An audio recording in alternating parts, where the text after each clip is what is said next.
Hello everyone, welcome to YouTube channel nurture medicos. तो guys, हम लोग आज लेक्चर थर्ड करने वाले हैं बायोकेमिस्ट्री का। ठीक है, तो इस लेक्चर में हम लोग क्या बात करेंगे, केमिकल नेचर किसका, ऑफ कार्बोहाइड्रेट। कार्बोहाइड्रेट का केमिकल नेचर बात करेंगे, जिसमें कि केमिकल नेचर में आपका होगा क्या, कार्बोहाइड्रेट का स्ट्रक्चर, फिर आइसोमेरिज्म, यानी कार्बोहाइड्रेट में आइसोमेरिज्म, फिर उसका केमिकल रिएक्शंस, ये आपका केमिकल नेचर हो गया कार्बोहाइड्रेट का। और फिर हम लोग बात करेंगे एंड बायोलॉजिकल इंपॉर्टेंस या बायोलॉजिकल रोल बोल लो। ठीक है, बायोलॉजिकल रोल। ठीक है, यानी हमारे डे टू डे लाइफ में इसका क्या रोल है, क्या इंपॉर्टेंस है। ठीक है, और हमारे लिविंग सिस्टम में यानी हमारे लिविंग बॉडी में कहाँ कहाँ ये पाया जाता है, क्या क्या इसका रोल है, क्या यूज़ है बेसिकली। ठीक है, तो ये बात करेंगे हम लोग केमिकल नेचर और बायोलॉजिकल रोल ऑफ कार्बोहाइड्रेट इस वीडियो में। बाकी प्रीवियस वीडियो में लेक्चर सेकंड में हम लोग बात किए थे आपका introduction of carbohydrate and classification of carbohydrate. ठीक है, तो यार स्टार्ट करते हैं अपना ये लेक्चर थर्ड। हमारा यहाँ पे चैनल है @नर्चर मेडिकोस, जो कि हमारा और आपका यूट्यूब चैनल है। ठीक है, तो कंटिन्यू करते हैं लेक्चर थर्ड ना। तो देखो, सबसे पहले केमिकल नेचर में मैं बताया आपको स्ट्रक्चर, आइसोमेरिज्म और केमिकल रिएक्शन देखना है। तो हम लोग स्ट्रक्चर से स्टार्ट करते हैं। तो कार्बोहाइड्रेट, बात समझो कि कार्बोहाइड्रेट का हम लोग को जब केमिकल नेचर पढ़ना है, यानी कि स्ट्रक्चर की अगर बात करें कार्बोहाइड्रेट के, तो कार्बोहाइड्रेट का स्ट्रक्चर में सबसे पहले हम लोग कार्बोहाइड्रेट को, मैं कल वीडियो में बताया था कि क्लासिफाई कर सकते हैं मोनोसैकेराइड, ओलिगोसैकेराइड और पॉलीसैकेराइड में। तो अगर कार्बोहाइड्रेट का मुझे स्ट्रक्चर बनाना है तो सिंपल सा मैं अगर कोई मोनोसैकेराइड उठा के, यानी कोई एग्जांपल लेके मोनोसैकेराइड का, उसका स्ट्रक्चर ड्रॉ करता हूँ, तो वो भी तो कार्बोहाइड्रेट का स्ट्रक्चर होगा। ठीक है, तो इसलिए हम लोग मोनोसैकेराइड में किसका, ग्लूकोज का स्ट्रक्चर ड्रॉ करते हैं। किसका, ये ग्लूकोज होता है C6H12O6। ये ग्लूकोज का मॉलिक्यूलर फॉर्मूला होता है, जो कि फ्रक्टोज का भी होता है यही, और गैलेक्टोज का भी यही होता है मॉलिक्यूलर फॉर्मूला। ठीक है, तो हम लोग ग्लूकोज का आज ड्रॉ करेंगे स्ट्रक्चर। ठीक है, तो स्ट्रक्चर ऑफ ग्लूकोज, ग्लूकोज एक कार्बोहाइड्रेट है, तो यानी कि हम लोग कार्बोहाइड्रेट का ही स्ट्रक्चर ड्रॉ कर रहे हैं, ऐसा मान के चलो। ठीक है, तो स्ट्रक्चर ऑफ ग्लूकोज में देखो तीन स्ट्रक्चर पॉसिबल है इसका। पहला फिशर प्रोजेक्शन स्ट्रक्चर, दूसरा साइक्लिक स्ट्रक्चर, तीसरा कॉन्फॉर्मेशन स्ट्रक्चर और कन्फॉर्मर्स। ठीक है, तो ये तीनों स्ट्रक्चर को ड्रॉ करना सीखते हैं। तो सबसे पहले अगर स्ट्रक्चर में बात करूँ तो होता है Fischer projection structure of glucose, यानी ग्लूकोज का फिशर प्रोजेक्शन स्ट्रक्चर कैसे ड्रॉ होगा। ठीक है, तो देखो ये होता है इसका फिशर प्रोजेक्शन स्ट्रक्चर। कैसे हमको बनाना होता है, सबसे पहले ऊपर लिखोगे एल्डिहाइड ग्रुप लगाओगे CHO, फिर 4 कायरल कार्बन लगाओगे ऐसे, लेफ्ट साइड HOH, फिर आपका देखो नंबरिंग करोगे जब, तो first, second, third, fourth, fifth, six carbon जो होगा यहाँ पे CH2H होगा। ये कार्बन को हम लोग ये नंबरिंग कर रहे हैं। ठीक है, कार्बन को नंबरिंग कर रहे हैं, ये वाले सभी कार्बन को। ठीक है, तो जो थर्ड वाला कार्बन होगा उस पर OH H ऐसे पोजीशन होगा, बाकी फिर HOH लगा देना ऐसा। ठीक है, HOH, ये इसका फिशर प्रोजेक्शन स्ट्रक्चर है। कौन सा, फिशर प्रोजेक्शन स्ट्रक्चर। ठीक है, इसमें कितने कायरल कार्बन होंगे, 4 कायरल कार्बन होंगे। कल प्रीवियस वीडियो में बात हो चुकी थी। एक ये सेकंड, थर्ड, फोर्थ, फिफ्थ, ये 4 इसमें कायरल कार्बन है। और क्योंकि ये ग्लूकोज का स्ट्रक्चर है, ग्लूकोज का स्ट्रक्चर है, और अगर इसका मैं नाम लिखना चाहूँ based on the number of carbon atom in carbohydrate, तो हम लोग लिख सकते हैं क्या, क्योंकि एल्डिहाइड ग्रुप लगा है इस ग्लूकोज में, तो लिखोगे एल्डो, और 6 कार्बन है टोटल यहाँ पे देखो, तो हेक्स, और ओवरऑल ये कार्बोहाइड्रेट है यानी शुगर है, तो ओस लगाते हैं हम लोग, तो नेम क्या हो जाता है, एल्डो हेक्सोस, जैसा कि यहाँ पे मैं लिखा हुआ हूँ। ठीक है, एल्डो हेक्सोस, तो ये इसका स्ट्रक्चर हो गया। थर्ड कार्बन पे यहाँ OH होता है, और बाकी में HOH HOH HOH ऐसा टाइप का। ठीक है, फिर यही चीज़ें देखो यहाँ 4 कायरल कार्बन को रिप्रेजेंट किया गया है, 4 इसमें कायरल कार्बन, ये मैं लिख दिया हूँ यहाँ पे, मेंशन कर दिया हूँ आपके नोट्स के लिए। ठीक है, तो ये इसका फिशर प्रोजेक्शन स्ट्रक्चर होता है। फिशर प्रोजेक्शन स्ट्रक्चर में देखो क्या करते हैं हम लोग कि एक वर्टिकल लाइन लेते हैं, उस पर सभी कार्बन एटम को उसको वर्टिकल लाइन पे ही ड्रॉ करते हैं। जैसे देखो यहाँ पे ये एक वर्टिकल लाइन था, देखो ये वाली लाइन जो थी, ये वर्टिकल लाइन थी, इस पे हम लोग कार्बन एटम को ड्रॉ किए हैं। फिर साइड में इसके HOH, लेफ्ट और राइट साइड में HOH ग्रुप वगैरह लगाते हैं। ठीक है, पॉलीहाइड्रोक्सी ग्रुप लगाते हैं। ठीक है, यानी more than one containing OH group, या तो मेनी OH ग्रुप। ठीक है, तो अब हम लोग साइक्लिक स्ट्रक्चर ऑफ ग्लूकोज बात करने वाले हैं। ठीक है, फिशर प्रोजेक्शन स्ट्रक्चर आपको समझ में आ गया होगा। अब हम लोग बात करेंगे साइक्लिक स्ट्रक्चर ऑफ ग्लूकोज। इसमें हम लोग थोड़ा डेप्थ में देखेंगे, यानी डेप्थ में समझेंगे कि साइक्लिक स्ट्रक्चर ग्लूकोज का बनता कैसे है। ठीक है, तो अगर देखो ये साइक्लिक स्ट्रक्चर होता है ग्लूकोज का, इसे बोलते हैं अल्फा ग्लूकोज।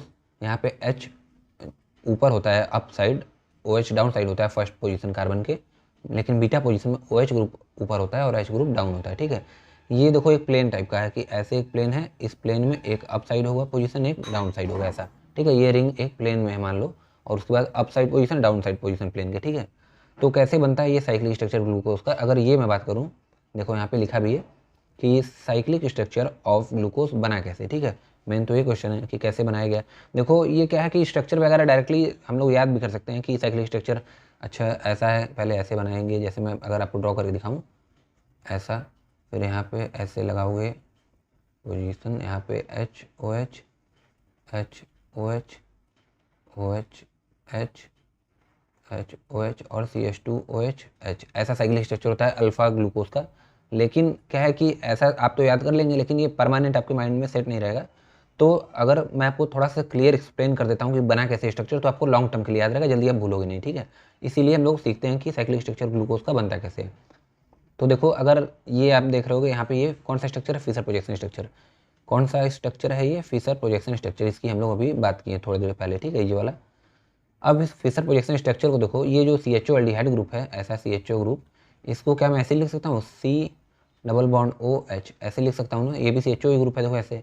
या तो फिर इसको मैं ऐसे लिख सकता हूँ C∬O यहाँ पे H, ठीक है। या तो इसको मैं फर्दर ऐसे CH∬O भी लिख सकता हूँ, ठीक है। ऐसे 3 तरीके से इसको मैं लिख सकता हूँ, है तो एक ही चीज़, ठीक है। CHO तीनों यही ग्रुप लगा है, यही एटम लगे हैं बेसिकली, ठीक है। तो 3 तरीके से मैं लिख सकता हूँ। तो ये वाला जो है ऐसे जो मैं लिखा हूँ CH∬O, ऐसे मैं इसको यहाँ पे लिखता हूँ, ठीक है। ये वाली चीज़ यहाँ पे लिखता हूँ, तो इसको इस फॉर्मेट में लिखा CH∬O, फिर बाकी सब सेम रखा। तब कैसे आगे हम लोग को प्रोसीड करना है, उसके लिए मैं आपको यहाँ साइड में बताता हूँ थोड़ा सा, ठीक है। बाकी ये नोट्स के जो है आपका, ये थोड़ा सा इसको क्लीन रखते हैं, ठीक है।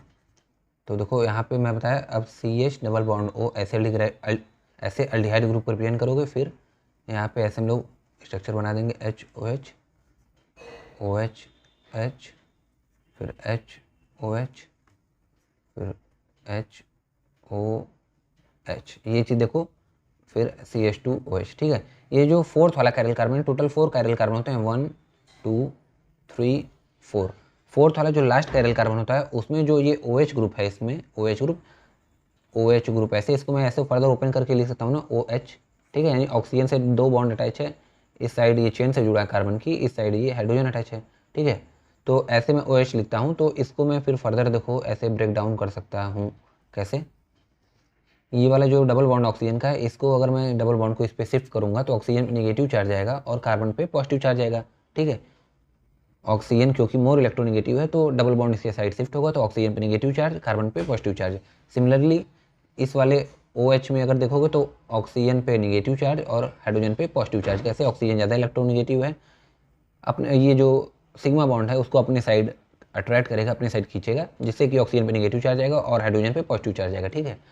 तो फर्दर क्या होगा, आप देखो, अब यहाँ पे ये देखो एक चीज़ कि यहाँ पे ये प्लस चार्ज डेवलप है कार्बन पे और ऑक्सीजन पे माइनस चार्ज है, और यहाँ पे ऑक्सीजन पे माइनस चार्ज, यहाँ पे प्लस चार्ज। तो ये प्लस वाला चार्ज जाएगा माइनस चार्ज वाले पे, ठीक है। हमेशा पॉजिटिव वाला नेगेटिव चार्ज पे अट्रैक्ट होता है, तो प्लस वाला चार्ज माइनस पे जाके अटैच होगा, और ये नेगेटिव वाला जाके ये कार्बन के पॉजिटिव वाले साइड पे, ठीक है। यानी कार्बन पॉजिटिव है तो कार्बन पे जाके अट्रैक्ट होगा ऑक्सीजन, ठीक है। तो फर्दर स्ट्रक्चर अगर बनाना होगा तो कैसे बनेगा, देखो देखो यहाँ पे तब हो जाएगा CH, अब सिंगल बॉन्ड OH हो जाएगा, क्यों, क्योंकि देखो यहाँ पे ऑक्सीजन जो माइनस था, इससे जाके ये हाइड्रोजन अटैच हो गया, तो O माइनस से जब H+ अटैच हुआ तो क्या बन जाएगा, OH, ठीक है। तो ये OH में यहाँ रिप्रेजेंट कर दिया। फिर ये फिर ऐसे ही स्ट्रक्चर बना लो बाकी, HOH OH H HOH, और यहाँ पे देखो ये जो फोर्थ वाला कायरल कार्बन है, नंबरिंग करके देख लो, 1 2 3 4, ये कायरल कार्बन की मैं नंबरिंग करूँगा। अगर ओरिजिनल नंबरिंग करोगे IUPAC नंबरिंग तो ऐसे करोगे, first second third fourth fifth six. अगर फिफ्थ पोजीशन वाले कार्बन से हम लोग OH को ब्रेक डाउन करके O-H+ बना रहे हैं, और कायरल कार्बन की बात करूँ तो लास्ट वाले कायरल कार्बन को जो OH ग्रुप है उस पर प्रेजेंट उसको बना रहे हैं ऐसा, ठीक है। तो यहाँ पे देखो ये जो लास्ट वाला कायरल कार्बन था, यहाँ पे ऑक्सीजन देखो यहाँ पे नेगेटिव है, ये दिख रहा होगा, तो O- यहाँ बचा है, तो O- जाके ये कार्बन प्लस था, ये O- था, तो जाके उससे बॉन्ड बनाएगा। तो ये बॉन्ड मैं कैसे रिप्रेजेंट करता हूँ कि O- यहाँ कार्बन से बॉन्ड बनाया है ऐसा, ठीक है, ऐसा अब दिख रहा होगा आप। तो O- आपका इस कार्बन से बॉन्ड बनाया है ऐसा, ठीक है। और यहाँ पे लास्ट में CH2OH ग्रुप था, CH2OH ग्रुप, और यहाँ पे H होता है, ठीक है। तो ये आपका एक साइक्लिक स्ट्रक्चर फॉर्मेट का बन गया। अब देखो अगर मैं आपसे पूछूं कि साइक्लिक स्ट्रक्चर में कौन कौन इन्वॉल्व है, कौन कौन से एटम, तो देखो ये वाला आपको साइकिल दिख रहा होगा, ये ऐसा एक साइक्लिक स्ट्रक्चर यहाँ से ऐसे फॉर्म हो रहा है, दिख रहा होगा अगर आपको, तो ये ऐसा, ठीक है, ऐसा। तो इसमें कितने कार्बन इन्वॉल्व हैं देखो, first, second, third, fourth, fifth, total 5 carbon involve है साइकिल में। और देखो ये साइकिल रिंग ऐसे इंक्लूड हो रही है, ऐसे, तो एक ऑक्सीजन भी एटम इन्वॉल्व है, तो ऐसा, यानी कि रिंग जो होगी वो 5 कार्बन और एक ऑक्सीजन एटम की रिंग बनेगी, ठीक है। 5 कार्बन और एक ऑक्सीजन एटम कंक्लूड करेगा, यानी कि कॉन्स्टिट्यूएंट होंगे आपके रिंग के, साइक्लिक रिंग के, ठीक है। तो रिंग कैसे बनाओगे, 5 कार्बन की रिंग बना लो और एक ऑक्सीजन एटम उसमें अटैच कर लो, यानी ओवरऑल 6 एटम की रिंग बनेगी जिसमें 5 कार्बन होगा और एक ऑक्सीजन होगा, ठीक है। तो रिंग देखो मैं ऐसा बनाता हूँ, ऑक्सीजन ऐसा, ठीक है, ऐसा। अब ऐसा ये स्ट्रक्चर क्यों बना, क्योंकि अगर देखो साइक्लोहेक्सेन क्या होता है, 6 कार्बन का स्ट्रक्चर बनाना होता है, तो हम लोग साइक्लोहेक्सेन ऐसा बनाते हैं ना, ऐसा, और सीधा फॉर्मेट करके बनाना होता है तो ऐसा बनाते हैं।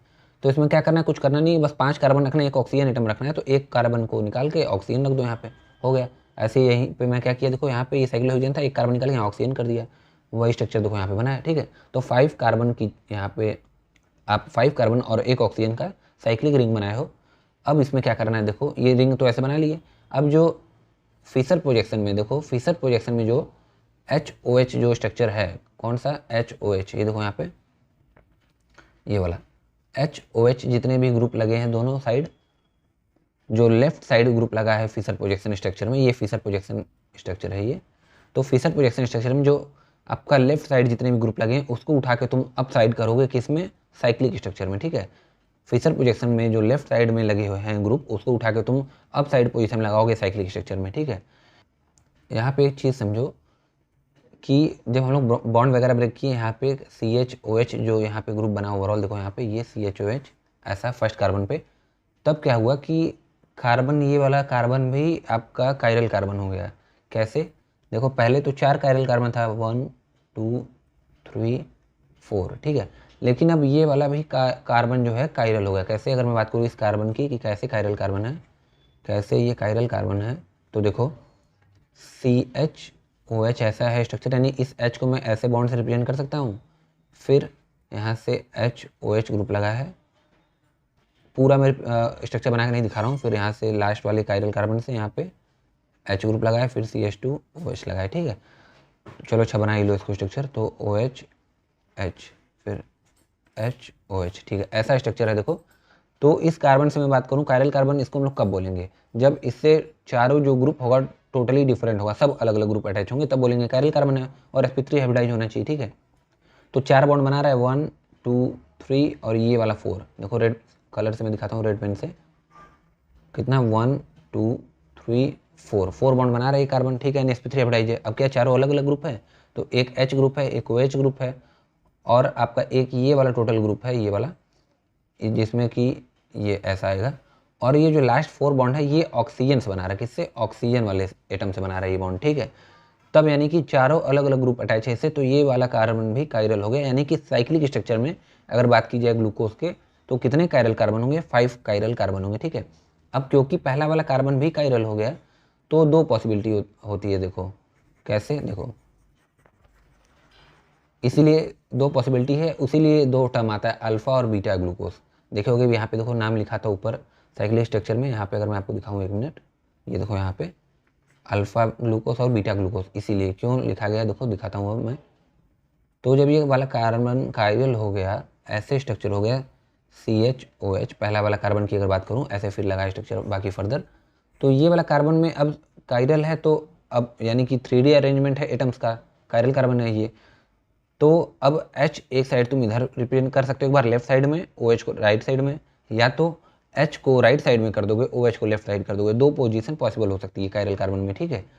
कैसे, एक बार कार्बन में H को लेफ्ट साइड करो, OH को राइट साइड, दूसरी बार कार्बन में H को लेफ्ट साइड कर दो, OH को राइट साइड, ठीक है।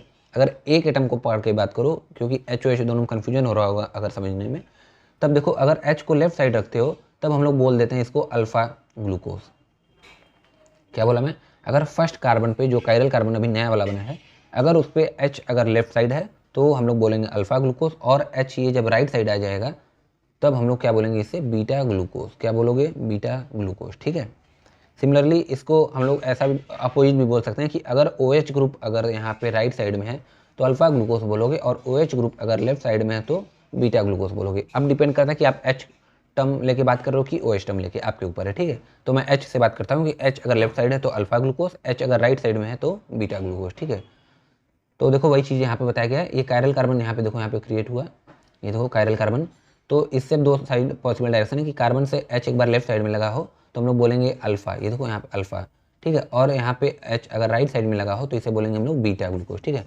अब इसका नाम साइक्लिक हेमी एसिटल हम लोग बोलते हैं। ये जो साइक्लिक स्ट्रक्चर बना है ग्लूकोज का, इसको क्या बोलते हैं? Cyclic hemiacetal. ऐसा क्यों बोलते हैं देखो, तो उसके लिए पहले समझोगे साइक्लिक तो समझ में आ रहा है। देखो यहाँ से एक साइकिल टाइप का स्ट्रक्चर यहाँ से फॉर्म हो रहा है ऐसा, ठीक है, ऐसा एक साइकिल। तो लेकिन अब एसिटल क्या होता है, तो उसके लिए समझते हैं कि एसिटल यानी कि बेसिकली हेमी एसिटल ग्रुप क्या होता है, ठीक है। क्योंकि नेम क्या है इसका? Cyclic hemiacetal. तो देखो यहाँ पे साइक्लिक हेमी एसिटल लिखा है, तो हेमी एसिटल क्या होता है ये समझ लेते हैं। तो हेमी एसिटल होता है कि molecule made up of core carbon atom, carbon atom उसमें हो, कनेक्टेड विथ 4 ग्रुप, ठीक है, connected with R2 4 group, 4 group से लगा हो। और कौन कौन से ग्रुप होंगे? OR, OH, R and H। यानी कि अगर कोई कार्बन अगर OR ग्रुप से लगा है, फिर OH ग्रुप से, R ग्रुप से और हाइड्रोजन से, तो हम लोग इसको बोलेंगे हेमी एसिटल। क्या बोलेंगे? हेमी एसिटल, ठीक है। क्या बोलोगे? Hemiacetal. अब ये कैसे हेमी एसिटल स्ट्रक्चर है, इसमें बात करें क्या है, कोर कार्बन एटम ये वाला अगर कार्बन को मैं पकड़ता हूँ तो इसकी बात करें तो क्या इसमें 4 ग्रुप लगे हैं? H, OH, OR और R, ये ग्रुप लगा है कि नहीं? देखो तो पहला ग्रुप H, तो H ग्रुप यहाँ लगा है, फिर OH ग्रुप इस कार्बन से यहाँ पे लगा है, ठीक है। फिर OR ग्रुप यानी O, फिर कार्बन की चेन होगी बेसिकली। R यानी क्या होता है? कार्बन की चेन, ठीक है। तो OR ग्रुप यानी देखो यहाँ पे O मिल गया आपको और ये R है। कैसे? ये कार्बन की एक चेन है ऊपर अप साइड और डाउन साइड में, ठीक है। अप साइड और डाउन साइड में ये कार्बन की चेन है, तो R ग्रुप ये हो गया। और R ग्रुप यानी कि आपका कार्बन की चेन होगी सिंपल। तो यहाँ पे देखोगे अगर देखो तो इस कार्बन से थोड़ा सा इरेज करता हूँ यहाँ पे भी, तो इस कार्बन से देखो यहाँ पे ये वाला जो चेन लगा है कार्बन OH, फिर फर्दर कार्बन OHH, तो ये वाला भी तो R है, यानी कार्बन की चेन है। तो यानी कि इस कार्बन से एक इस साइड H लगा है, OH, फिर इधर R लगा है और इधर OR, ऐसा ग्रुप लगा है, ठीक है। तो यानी कि 4 अलग अलग ग्रुप लगे हैं, OR, OH, R और H ग्रुप। तब हम लोग बोलेंगे कि हेमी एसिटल है ये स्ट्रक्चर आपका। इसलिए ये, और क्योंकि साइक्लिक था इसलिए ओवरऑल नाम क्या दे दिए? Cyclic hemiacetal. और अल्फा इसलिए बोले क्योंकि यहाँ पोजीशन पे देखो H आपका लेफ्ट साइड है, कहाँ पे है? H लेफ्ट साइड में, इसलिए अल्फा बोल दिया यहाँ पे मैं, ठीक है। तो अल्फा साइक्लिक हेमी एसिटल इसका नाम हो गया। Similarly beta cyclic hemiacetal इस वाले स्ट्रक्चर का नाम हो गया, ठीक है। तो हेमी एसिटल का समझ में आ गया होगा। कोर कार्बन एटम 4 ग्रुप से होगा, OH, OR, H और R। हम यहाँ पे R डैश या R1 यहाँ R2 बोला हूँ क्योंकि अलग अलग मान लो कार्बन की चेन है, ठीक है। तो हेमी एसिटल का अगर मैं जनरल फॉर्मूला पूछूँ आपसे तो क्या हो जाएगा? कार्बन से एक बार H ग्रुप अटैच होगा, फिर R ग्रुप होगा, फिर OH ग्रुप अटैच होगा और OR डैश ग्रुप अटैच होगा। R यहाँ पे दिखा रहा हूँ, यहाँ पे R डैश, क्योंकि कार्बन की चेन मान लो अलग अलग कार्बन की चेन, एक 3 कार्बन की चेन होगी, एक 5 कार्बन की चेन होगी, ऐसा टाइप, ठीक है। तो ये आपका जनरल फॉर्मूला हो गया, ठीक है। अब देखो, अब हम लोग एक बात यहाँ पे समझते हैं कि साइक्लिक हेमी एसिटल वगैरह स्ट्रक्चर तो ड्रॉ कर लिया गया है। अब देखोगे आपका ऐसा वाला जो था, मतलब कि यहाँ पे एक मिनट, ये देखो ये जो ग्रुप बचा था आपका लेफ्ट और राइट साइड में जो अटैच ग्रुप है HOH ग्रुप बेसिकली, वो तो आपके साइक्लिक हेमी एसिटल में अभी हम लोग जब ऐसे में आपको बताया कि रिंग ड्रॉ करोगे ऐसा ऑक्सीजन ऐसा करके, तो पता नहीं चला कि इसमें अब लगाना कैसे है, किस डायरेक्शन में, ठीक है। तो उसको अब समझते हैं वो कैसे होगा। उसके लिए हमको समझना होगा क्या? Haworth formula. ये देखो जो हम लोग रिंग बना रहे हैं बेसिकली ग्लूकोज की, उसको हम लोग हावर्थ फार्मूला भी कहते हैं। क्या कहते हैं? हावर्थ फार्मूला कहते हैं उसको, ठीक है, जो रिंग हम लोग स्ट्रक्चर बनाते हैं। तो हावर्थ फार्मूला देखो 2 होता है। 2 क्या होता है? मतलब 2 नेम बेसिकली दिया जाता है इसमें ग्लूकोज का। एक होता है अल्फा डी पॉजिटिव ग्लूकोपाइरेनोस, दूसरा होता है बीटा डी पॉजिटिव ग्लूकोपाइरेनोस, ठीक है। तो अल्फा डी पॉजिटिव ग्लूकोपाइरेनोस और बीटा डी पॉजिटिव ग्लूकोपाइरेनोस क्या होता है ये समझते हैं। तो अल्फा यानी मैं आपको पहले ही समझा दिया, अल्फा यानी कि हाइड्रोजन जो है फर्स्ट कार्बन पे आपका अगर लेफ्ट साइड लगा है तो हम लोग बोलेंगे अल्फा पोजीशन उसको, ठीक है, या अल्फा बोलेंगे, अल्फा ग्लूकोज। देखो वही लिखा है कि H लेफ्ट साइड में लगा होगा। और डी बोलते हैं हम लोग लास्ट कायरल कार्बन में OH ग्रुप अगर राइट साइड है देन डी सिस्टम और डी फैमिली, ठीक है। तो स्टीरियो आइसोमर में ही हम लोग बात करते हैं कि DL फैमिली या DL सिस्टम क्या होता है, ठीक है। DL सिस्टम बोल लो या तो DL फैमिली बोल लो, क्या होता है।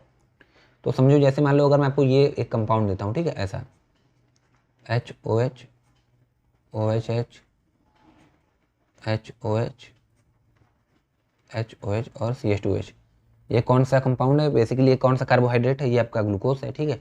तो अगर हम लोग इसको डी या एल कब बोलेंगे, देखो ये डी सिस्टम है कि एल सिस्टम अगर मैं बात करूँ तो ये आपका एक ये डी सिस्टम है। कैसे? क्योंकि डी सिस्टम तब बोलोगे जो लास्ट कायरल कार्बन होगा कार्बोहाइड्रेट का, जो लास्ट कायरल कार्बन है। कौन सा कायरल कार्बन काउंट करो? 1 2 3 4। ग्लूकोज में नॉर्मल फिशर प्रोजेक्शन में स्ट्रक्चर में तो 4 ही कायरल कार्बन होते हैं, तो चौथा वाला जो लास्ट ये कायरल कार्बन है इसमें देखना अगर OH ग्रुप, कौन सा ग्रुप? अगर ये OH ग्रुप अगर राइट साइड लगा है, कहाँ पे? राइट साइड, तो हम लोग बोलेंगे डी स्ट्रक्चर, ठीक है, डी फैमिली बोलोगे या डी सिस्टम बोलोगे। एंड इफ़ OH ग्रुप आपका अगर लेफ्ट साइड होगा तो क्या बोलोगे? कौन सी फैमिली हो जाएगी तब? L family. लेफ्ट से एल याद कर लो। अगर OH ग्रुप लास्ट वाले, देखो लास्ट वाले कायरल कार्बन में अगर OH ग्रुप राइट साइड होगा तो आप डी सिस्टम बोलोगे या डी फैमिली बोलोगे। और सिमिलरली अगर OH group left side attach होगा लास्ट वाले कायरल कार्बन पे, लास्ट वाले कायरल कार्बन पे ध्यान देना, ठीक है, किसी भी कायरल कार्बन पे नहीं, लास्ट वाले कायरल कार्बन पे, तब हम लोग बोलेंगे एल फैमिली, जब OH ग्रुप आपका लेफ्ट साइड अटैच होगा, ठीक है।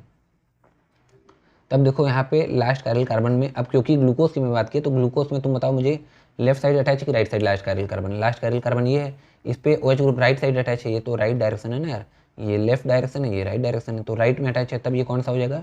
डी हो जाएगा, कि डी हो जाएगा, डी फैमिली, ठीक है। फिर बात करते हैं कि ये पॉजिटिव क्या है। तो कल की वीडियो में आपको बताया था कि डेस्टो रोटेटरी, लिवो रोटेटरी वगैरह क्या होता है। प्लेन पोलराइज लाइट को अगर ग्लूकोज के सोल्यूशन में पास करोगे तो ये आपको प्लेन पोलराइज लाइट को क्लॉकवाइज डायरेक्शन में रोटेट कर देता है। किस डायरेक्शन में रोटेट कर देता है? क्लॉकवाइज डायरेक्शन में, जिसे हम लोग बोलते हैं डेस्टो रोटेटरी। क्लॉकवाइज डायरेक्शन को डेस्टो रोटेटरी बोलते हैं, जिसको हम लोग प्लस से रिप्रेजेंट करते हैं, ठीक है। तो ग्लूकोज डेस्टो रोटेटरी होता है, जैसे हम लोग बात किए, तो ये प्लस हो गया। फिर ग्लूकोपाइरेनोस, ग्लूको यूज किए क्योंकि ग्लूकोज है, ठीक है। फिर पाइरेनोस, पाइरेनोस देखो क्या है यहाँ? पाइरेनोस, पाइरेनोस को ब्रेक डाउन करो तो पाइरन, ये एक पाइरन स्ट्रक्चर है, यानी पाइरन रिंग होती है। देखो ऐसा कैसा रिंग होता है? 6 एटम्स की बेसिकली रिंग होती है, 2 डबल बॉन्ड होता है ऐसा, तो इसे हम लोग पाइरन रिंग बोलते हैं। और हम लोग सिमिलरली ग्लूकोज का साइक्लिक स्ट्रक्चर भी जब बना रहे थे तो ऐसी ही रिंग मिल रही थी हमको, ऐसी देखो 1 2 3 4 5 6 एटम की रिंग है, ठीक है। तो ये आपका पाइरन रिंग जैसी है, इसलिए हम लोग पाइरन बोलते हैं। फिर ओस क्यों यूज करते हैं? शुगर के लिए, ओ शुगर के लिए यूज करते हैं, तो इसलिए हम लोग टर्म ओवरऑल क्या बोलते हैं इसके लिए? Alpha D positive glucopyranose. क्या बोलते हैं? Alpha D positive glucopyranose. अब मैं होप करता हूँ कि आपको, अगर मैं पूछूं कि बीटा डी ग्लूकोपाइरेनोस मतलब क्या है तो आप मुझे बता पाओ, ठीक है। अगर अब बात करूँ बीटा डी ग्लूकोपाइरेनोस क्या है, तो बीटा यानी क्या होगा आपका कि अल्फा में था H फर्स्ट कार्बन पे साइक्लिक स्ट्रक्चर वाले में, हेमी साइक्लिक स्ट्रक्चर में H आपका लेफ्ट साइड अटैच होता है तो हम लोग बोलते हैं अल्फा।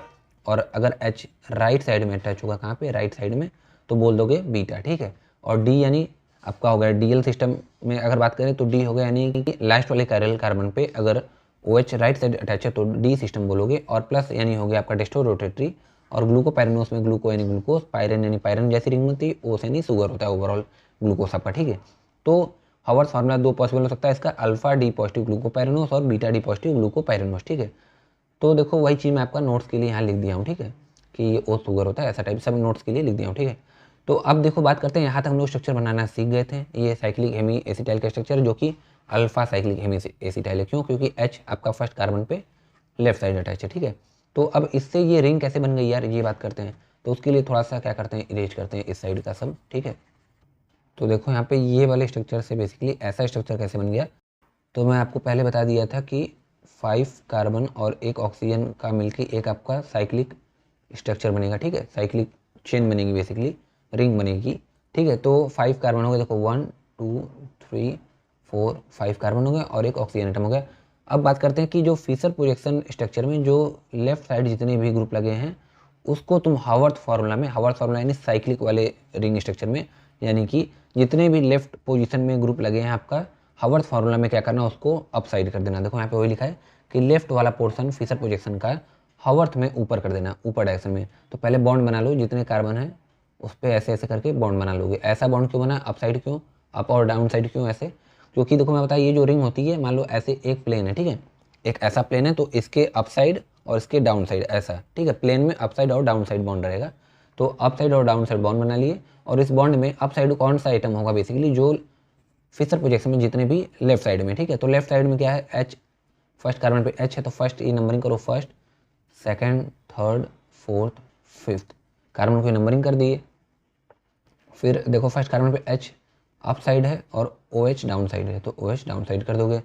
मतलब देखो जितने लेफ्ट पोजीशन में थे आपके फिशर प्रोजेक्शन में, उसको तुम अप साइड कर दोगे हावर्थ फार्मूला में। और सिमिलरली फिशर प्रोजेक्शन में जितने भी राइट साइड में ग्रुप लगे हैं, देखो ये फिशर प्रोजेक्शन स्ट्रक्चर था, इसमें जितने भी ये राइट साइड में ग्रुप लगे हैं, तब इसमें क्या करोगे, साइक्लिक वाले में यानी कि हावर्थ वाले स्ट्रक्चर में डाउन साइड लगा दोगे, ठीक है। तो फर्स्ट कार्बन पे देखो, अगर मैं इरेज करूँ यहाँ पे, अब देखो यहाँ पे बात करते हैं, तो फर्स्ट कार्बन पे देखो यहाँ पे H लेफ्ट साइड है, OH राइट साइड, यानी कि H अप साइड हो जाएगा हावर्थ में और OH डाउन साइड हो जाएगा। सिमिलरली अगर बात करें तो अगर सेकंड कार्बन की बात करूँ, फिर H left side, OH right side है, यानी कि H अप साइड हो जाएगा हावर्थ में, OH डाउन साइड। फिर थर्ड कार्बन पे OH लेफ्ट साइड है और H राइट साइड है, तो सिमिलरली हावर्थ में OH अब आपका अप साइड हो जाएगा और H आपका डाउन साइड हो जाएगा, ठीक है। फोर्थ कार्बन पे फिर H left side, OH right side, यानी कि फोर्थ कार्बन पे भी H को अप साइड कर देना हावर्थ में, OH को डाउन साइड कर देना, ठीक है। फिर फिफ्थ कार्बन पे बात करूँ तो यहाँ पे देखो ध्यान से समझना, फिफ्थ कार्बन पे ये वाला ऑक्सीजन एटम जो था, ये वाला जो ऑक्सीजन एटम था, ये तो आपका रिंग में इन्वॉल्व है, देखो ऐसा ऐसा रिंग में, देखो यहाँ पे ऑक्सीजन एटम की रिंग बनाया तुमने, रिंग में इंक्लूडेड है ऑक्सीजन एटम, तब यानी इसको इंक्लूड तो करोगे नहीं। तो फिफ्थ कार्बन पे, ये फिफ्थ कार्बन है ये वाला, तो एक H लगा है और एक डाउन साइड में CH2OH लगा है, ठीक है। अब क्या करोगे यार, अब तो लेफ्ट राइट सिस्टम है नहीं आपका। फिशर प्रोजेक्शन में हम लोग बात किए कि फिशर प्रोजेक्शन में लेफ्ट वाला जो भी ग्रुप लेफ्ट साइड अटैच होगा वो हावर्थ वाले में तुम अप साइड करोगे, और राइट साइड जो अटैच होगा फिशर प्रोजेक्शन में उसको हावर्थ में डाउन साइड करोगे। तो अब तो अप साइड डाउन साइड बचा नहीं, लेफ्ट साइड बचा है फिशर प्रोजेक्शन में, और एक डाउन साइड हो गया, लेफ्ट राइट की जगह लेफ्ट और डाउन हो गया। तब क्या करोगे, तब क्या करना है कि जो आपका देखो यहाँ पे लिखा गया भी है कि मोर मॉलिक्यूलर वेट जिसका होगा उसको तुम अप साइड करोगे हावर्थ वाले में, यानी कि CH2OH का देखो H और CH2OH में कंपेयर करोगे तो CH2OH का मॉलिक्यूलर वेट ज़्यादा होता है इन कंपेयर टू H, ठीक है। तो CH2OH को तुम हावर्थ वाले यानी साइक्लिक स्ट्रक्चर में अप साइड रखोगे, ठीक है, और H जो बचेगा उसको डाउन साइड कर देना, ठीक है। तो फिफ्थ वाले कार्बन पोजीशन पे यहाँ पे CH2OH आपका अप साइड हो जाएगा क्योंकि मॉलिक्यूलर वेट इसका ज़्यादा है, और H आपका डाउन साइड हो जाएगा। तो अगर इसको मैं फिर से एक बार बड़ा स्ट्रक्चर बनाता हूँ ताकि आपको थोड़ा क्लियर दिखाई दे, तब देखो एक मिनट, क्योंकि मैं समझ रहा हूँ यार आपको थोड़ा उतना क्लियर दिखाई नहीं दे रहा होगा। तो देखो ऐसा कुछ स्ट्रक्चर है, यहाँ पे ऑक्सीजन अटैच है, ठीक है, ऐसा, एक मिनट,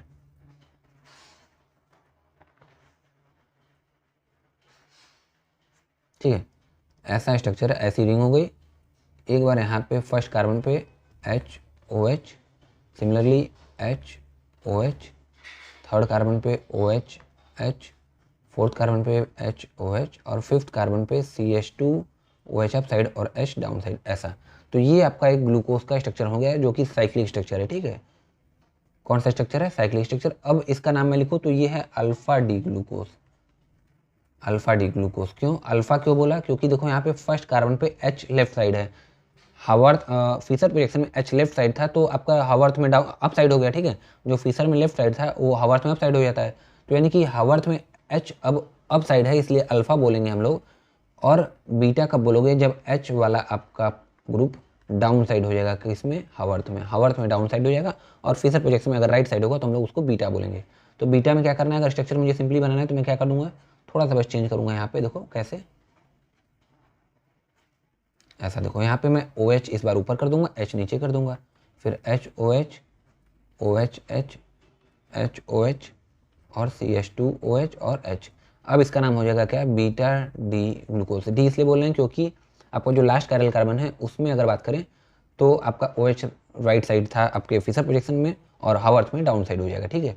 तो ये इसलिए डी बोल दिए हम लोग, डी सिस्टम या डी फैमिली। और बाकी बीटा इसलिए बोल दिए क्योंकि फिशर प्रोजेक्शन में H आपका अगर राइट साइड होता है तो हम लोग बीटा बोलते हैं, और हावर्थ में अब H डाउन साइड हो जाएगा क्योंकि वहाँ पे राइट साइड में होता है फिशर प्रोजेक्शन में, तो ये आपका H डाउन साइड हो जाएगा हावर्थ फॉर्मूला में, तब हम लोग इसे बोल देंगे बीटा ग्लूकोज, क्या, बीटा डी ग्लूकोज या बीटा ग्लूकोज, ठीक है। तो यही देखो स्ट्रक्चर आपका इस नोट्स में भी बनाया गया है, तो यही स्ट्रक्चर आपका नोट्स में भी बनाया गया। देखो अगर मैं थोड़ा सा इरेज करता हूँ फिर से देखो, ठीक है। तो आपको अल्फा डी ग्लूकोज और बीटा डी ग्लूकोज का स्ट्रक्चर बनाना आ गया होगा।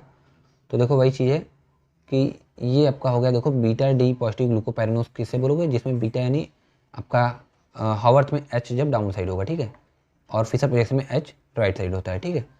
तो ये हो गया बीटा डी पॉजिटिव ग्लूकोपाइरिनोज, ठीक है। और ये वाला हो गया आपका अल्फा डी पॉजिटिव ग्लूकोपाइरिनोज क्योंकि H इसमें अप साइड है और फिशर प्रोजेक्शन में H लेफ्ट साइड होता है, ठीक है। तो वही चीज़ लिखा है, लेफ्ट वाला पोर्शन फिशर प्रोजेक्शन का हावर्थ में ऊपर होता है और राइट साइड वाला डाउन साइड हो जाएगा हावर्थ में। सिमिलरली मोर मोलिकुलर वेट वाला जो होता है आपका ऊपर हो जाएगा हावर्थ में।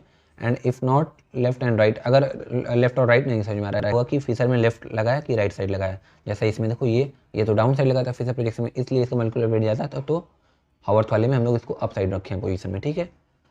तो सेकंड आपको साइकिल स्ट्रक्चर बनाना आ गया होगा। एक बार मैं फाइनल स्ट्रक्चर बना के दिखाता हूँ आपको कि कैसे हम लोग को बनाना होता है, ठीक है। तो क्या करना, सिंपली ऐसे स्ट्रक्चर बनाना, ऐसा, ठीक है। ये आप बना लिए स्ट्रक्चर 6 एटम्स की साइक्लिक स्ट्रक्चर। फिर यहाँ पे HOH दिखाना, फिर HOH, फिर OH, फिर HOH और यहाँ पे CH2OH और H, ठीक है। ये आपका अल्फ़ा डी पॉजिटिव ग्लूकोपाइरेनोज का हो गया, पाइरेनोज। अगर बीटा डी पॉजिटिव ग्लूकोपाइरेनोज की बात करूँ तो ये उसमें OH अप साइड हो जाएगा और H डाउन साइड हो जाएगा फर्स्ट वाले कार्बन पे, ठीक है। बस यही डिफरेंस होगा। तो अब हम लोग बात करने वाले हैं कॉन्फॉर्मेशन स्ट्रक्चर ऑफ ग्लूकोज, ठीक है। ग्लूकोज का कॉन्फॉर्मेशन स्ट्रक्चर बात करने वाले हैं, या तो कॉन्फॉर्मर ऑफ ग्लूकोज बोल सकते हैं। इसमें देखो 2 स्ट्रक्चर पॉसिबल होता है, कौन सा, एक होता है चेयर कॉन्फॉर्मेशन, चेयर कॉन्फॉर्मेशन, ठीक है। और दूसरा होता है क्या, बोट कॉन्फॉर्मेशन, बोट कॉन्फॉर्मेशन, ठीक है। ये 2 स्ट्रक्चर पॉसिबल होता है, जिसमें कि अगर मैं बात करूँ तो चेयर कॉन्फॉर्मेशन वाला ज़्यादा स्टेबल होता है। अब क्यों स्टेबल होता है ये हम लोग आगे वीडियो में समझने के बाद बात करेंगे। अभी जब मैं पूरा आपको स्ट्रक्चर कैसे बनता है समझा दूंगा, तब आपको ऑटोमेटिक समझ में आ जाएगा कि क्यों ज़्यादा स्टेबल होता है, ठीक है। तो स्टार्ट करते हैं चेयर कॉन्फॉर्मेशन से, कि चेयर कॉन्फॉर्मेशन स्ट्रक्चर बनता कैसे, ठीक है। ये देख लो स्ट्रक्चर, ये है आपका चेयर कॉन्फॉर्मेशन स्ट्रक्चर किसका, ग्लूकोज का, ठीक है। तो इसको समझने से पहले हम लोग को थोड़ा सा समझना होगा साइक्लोहेक्सेन का स्ट्रक्चर, किसका, साइक्लोहेक्सेन। तो अगर मैं इसका स्ट्रक्चर आपसे पूछूं तो आप तुरंत मुझे बता दोगे कि ये है साइक्लोहेक्सेन का स्ट्रक्चर, ठीक है। तो अगर इसको मैं थोड़ा सा रोटेट करके बनाऊं ऐसा करके, तो ये भी तो साइक्लोहेक्सेन का ही स्ट्रक्चर है। बताओ, ये भी साइक्लोहेक्सेन का ही स्ट्रक्चर है कि चेंज हो गया है, तो साइक्लोहेक्सेन का स्ट्रक्चर, ठीक है। तो इसमें अब क्या करना है मुझे, देखो अगर मैं इस पोजीशन को, अगर मैं थोड़ा सा पेन चेंज करता हूँ, इस वाले पोजीशन को पकड़ो कार्बन को और नीचे साइड पुल करो, नीचे साइड पुल करो, कहाँ साइड, डाउन साइड पुल, डाउन अगर पुल करोगे नीचे खींचोगे इसको, और इस वाले कार्बन के पोजीशन को अप साइड पुल करो, कहाँ पे, अप साइड। देखो अगर ऐसा कोई रिंग है प्लेन में, इसको डाउन साइड पुल करना है, इसको अप साइड पुल करना है, तो ऐसा स्ट्रक्चर देखो बनेगा, ऐसा, एक मिनट, ऐसा, ठीक है, ऐसा। तो ये आपको स्ट्रक्चर ऐसा टाइप का बनेगा। तो इसको अगर मैं पुल करने के बाद का स्ट्रक्चर बनाऊँ तो ये वाला जितना पोजीशन है ये अप साइड चला जाएगा, तो कैसा स्ट्रक्चर हो जाएगा, ऐसा, ठीक है, ऐसा। जबकि इस वाले स्ट्रक्चर को डाउन साइड पुल करोगे तो ऐसा पोजीशन आ जाएगा, ठीक है, ऐसा स्ट्रक्चर कुछ बनेगा। क्या किया मैं, ऐसे प्लेन था, तो यहाँ पे देखो इसमें स्क्रीन पे ऐसा प्लेन था, कैसा, ऐसा प्लेन था, ठीक है, ऐसा रिंग था बेसिकली प्लेन में।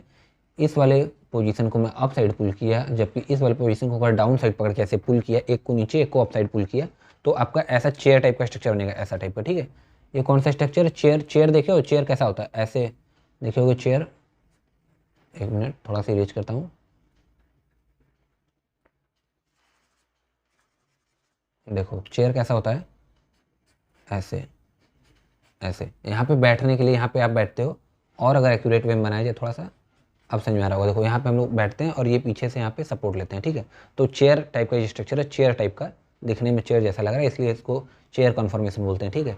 तो ये कैसे बना चेयर कॉन्फॉर्मेशन, साइक्लोहेक्सेन का समझ में आ रहा है कि नहीं आपको, एक को अप साइड पुल करना है, एक को डाउन साइड पुल करना है, ठीक है। तो ऐसा स्ट्रक्चर बनेगा आपका। और क्योंकि ये किसका है, ये साइक्लोहेक्सेन का, साइक्लोहेक्सेन का, और हम लोग को पढ़ना है किसका, चेयर कॉन्फॉर्मेशन ग्लूकोज का। तो साइक्लोहेक्सेन में 6 एटम्स होते हैं और 6 एटम आपका कार्बन एटम होता है, ठीक है, कार्बन से बना होता है। जबकि ग्लूकोज में भी 6 एटम होते हैं, लेकिन वहाँ पे 5 कार्बन एटम होता है और एक ऑक्सीजन का एटम होता है, ठीक है। साइक्लोहेक्सेन में 6 कार्बन एटम होते हैं, ठीक है। जबकि ग्लूकोज में क्या होता है आपका, ग्लूकोज में 5 कार्बन एटम होते हैं और एक ऑक्सीजन एटम होता है, ठीक है। क्या होता है, 5 कार्बन एटम और एक ऑक्सीजन एटम, ठीक है। तो अब ओवरऑल तो है 6 एटम का ही रिंग, ठीक है। तो क्या करना, साइक्लोहेक्सेन में ऐसा देखो स्ट्रक्चर था साइक्लोहेक्सेन का, तो इसमें ग्लूकोज में कैसा हो जाता था, ऐसा एक बस ऑक्सीजन लग जाता था कार्बन की जगह, ठीक है। तो जब साइक्लोहेक्सेन का हम लोग चेयर स्ट्रक्चर फॉर्म किए तो कैसा बना, इसको अप साइड पुल करने पे और इसको डाउन साइड पुल करने पे ऐसा स्ट्रक्चर कुछ बना, देखो ऐसा, ठीक है। तो ग्लूकोज का स्ट्रक्चर कैसा हो जाएगा, इसको अप साइड फिर से पुल करने पे और इसको डाउन साइड पुल करने पे ऐसा देखो दिखेगा आपको, ऐसा। यहाँ पे जो ऑक्सीजन था यहाँ पे बस ऑक्सीजन लगा देना, ठीक है, ऐसा ऐसा आपको स्ट्रक्चर कुछ दिखने वाला है। क्या किया, या तो डायरेक्ट ये भी बेसिक डायरेक्टली बोल सकते थे हम लोग कि यहाँ पे जो साइक्लोहेक्सेन का चेयर स्ट्रक्चर ये वाला जो है, इसमें बस यहाँ पे ऑक्सीजन एटम यहाँ पे देखो लगा दिया मैं, तो किसका बन गया, ग्लूकोज का, क्योंकि दोनों 6 एटम से ही बना होता है, दोनों रिंग आपका दोनों केस में या साइक्लोहेक्सेन हो या तो ग्लूकोज हो, ठीक है। बस क्या होता है वहाँ पे साइक्लोहेक्सेन में 6 आपकी कार्बन एटम होती है, जबकि ग्लूकोज में 5 कार्बन की एटम होती है और 1 ऑक्सीजन की एटम होती है। तो ऑक्सीजन में यहाँ पे लगा दिया, तो ये आपका किसका स्ट्रक्चर हो गया, ग्लूकोज का चेयर स्ट्रक्चर, ठीक है। तो लेकिन अब देखो साइक्लोहेक्सेन में अब हम लोग देखना है, जैसे साइक्लिक स्ट्रक्चर में क्या होता था, जब हम लोग हावर्थ स्ट्रक्चर बेसिकली बात किए थे ग्लूकोज का, तो एक बॉन्ड अप साइड होता था, एक डाउन साइड होता था, प्लेन है ये, तो एक अप साइड बॉन्ड एक डाउन साइड बॉन्ड होता था, ठीक है। लेकिन इसमें क्या होगा, वही बॉन्ड का नाम हो जाएगा एक्सियल और इक्वेटोरियल। क्या हो जाएगा, एक्सियल और इक्वेटोरियल। वहाँ पे जो up and down side bond होता था, vertically up and vertically down, यहाँ पे वो एक्सियल बॉन्ड होगा। क्या होगा, axial bond vertically up side होगा और वर्टिकली डाउन साइड होगा, जबकि इक्वेटोरियल जो बॉन्ड होगा इसमें वो आपका थोड़ा सा एंगुलर होगा। कैसा तो होगा, थोड़ा सा देखो यहाँ पे मैं लिखा भी हूँ, अगर दिखाऊँ आपको, एक मिनट, ये देखो एक्सियल पोजीशन जो होगा, यानी कि जो एक्सियल बॉन्ड होगा बेसिकली वो वर्टिकली अपवर्ड होगा, हमेशा अपवर्ड होगा या तो हमेशा डाउनवर्ड, डायरेक्टली वर्टिकली अपवर्ड, ठीक है, एकदम स्ट्रेट वर्टिकली अपवर्ड या वर्टिकली डाउनवर्ड ऐसा टाइप का, ठीक है।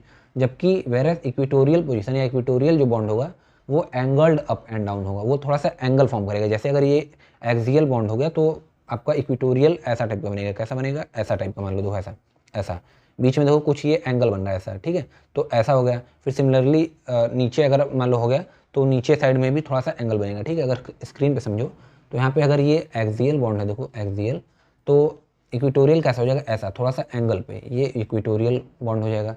या तो अगर एक्सियल बॉन्ड डाउन साइड है तो ये इक्वेटोरियल ऐसा हो जाएगा, ठीक है। सिमिलरली अगर मान लो ऐसा, अगर इक्वेटोरियल एक्सियल बॉन्ड है तो इक्वेटोरियल बॉन्ड ऐसा हो जाएगा, इक्वेटोरियल या एक्सियल, ठीक है, ऐसा थोड़ा सा एंगल्ड होते हैं सब, ठीक है, स्लाइटली एंगल पे होते हैं, ठीक है। तो थोड़ा सा मैं रेज करता हूँ, फिर बात करते हैं आगे। तो यहाँ पे अगर हम लोग बात समझें आगे कि मैं आपको बता दिया कि 2 बॉन्ड होता है चेयर स्ट्रक्चर में हो या तो आपके बोट स्ट्रक्चर में हो, बोट कन्फर्मेशन या चेयर कन्फर्मेशन में 2 बॉन्ड होता है, कौन सा, इक्वेटोरियल बॉन्ड और एक्सियल बॉन्ड। एक्सियल हमेशा वर्टिकली अपवर्ड या वर्टिकली डाउनवर्ड होगा, जबकि इक्वेटोरियल वाला आपका एंगल्ड अप एंड डाउन होगा, ठीक है, स्लाइटली बेंड टाइप का होगा।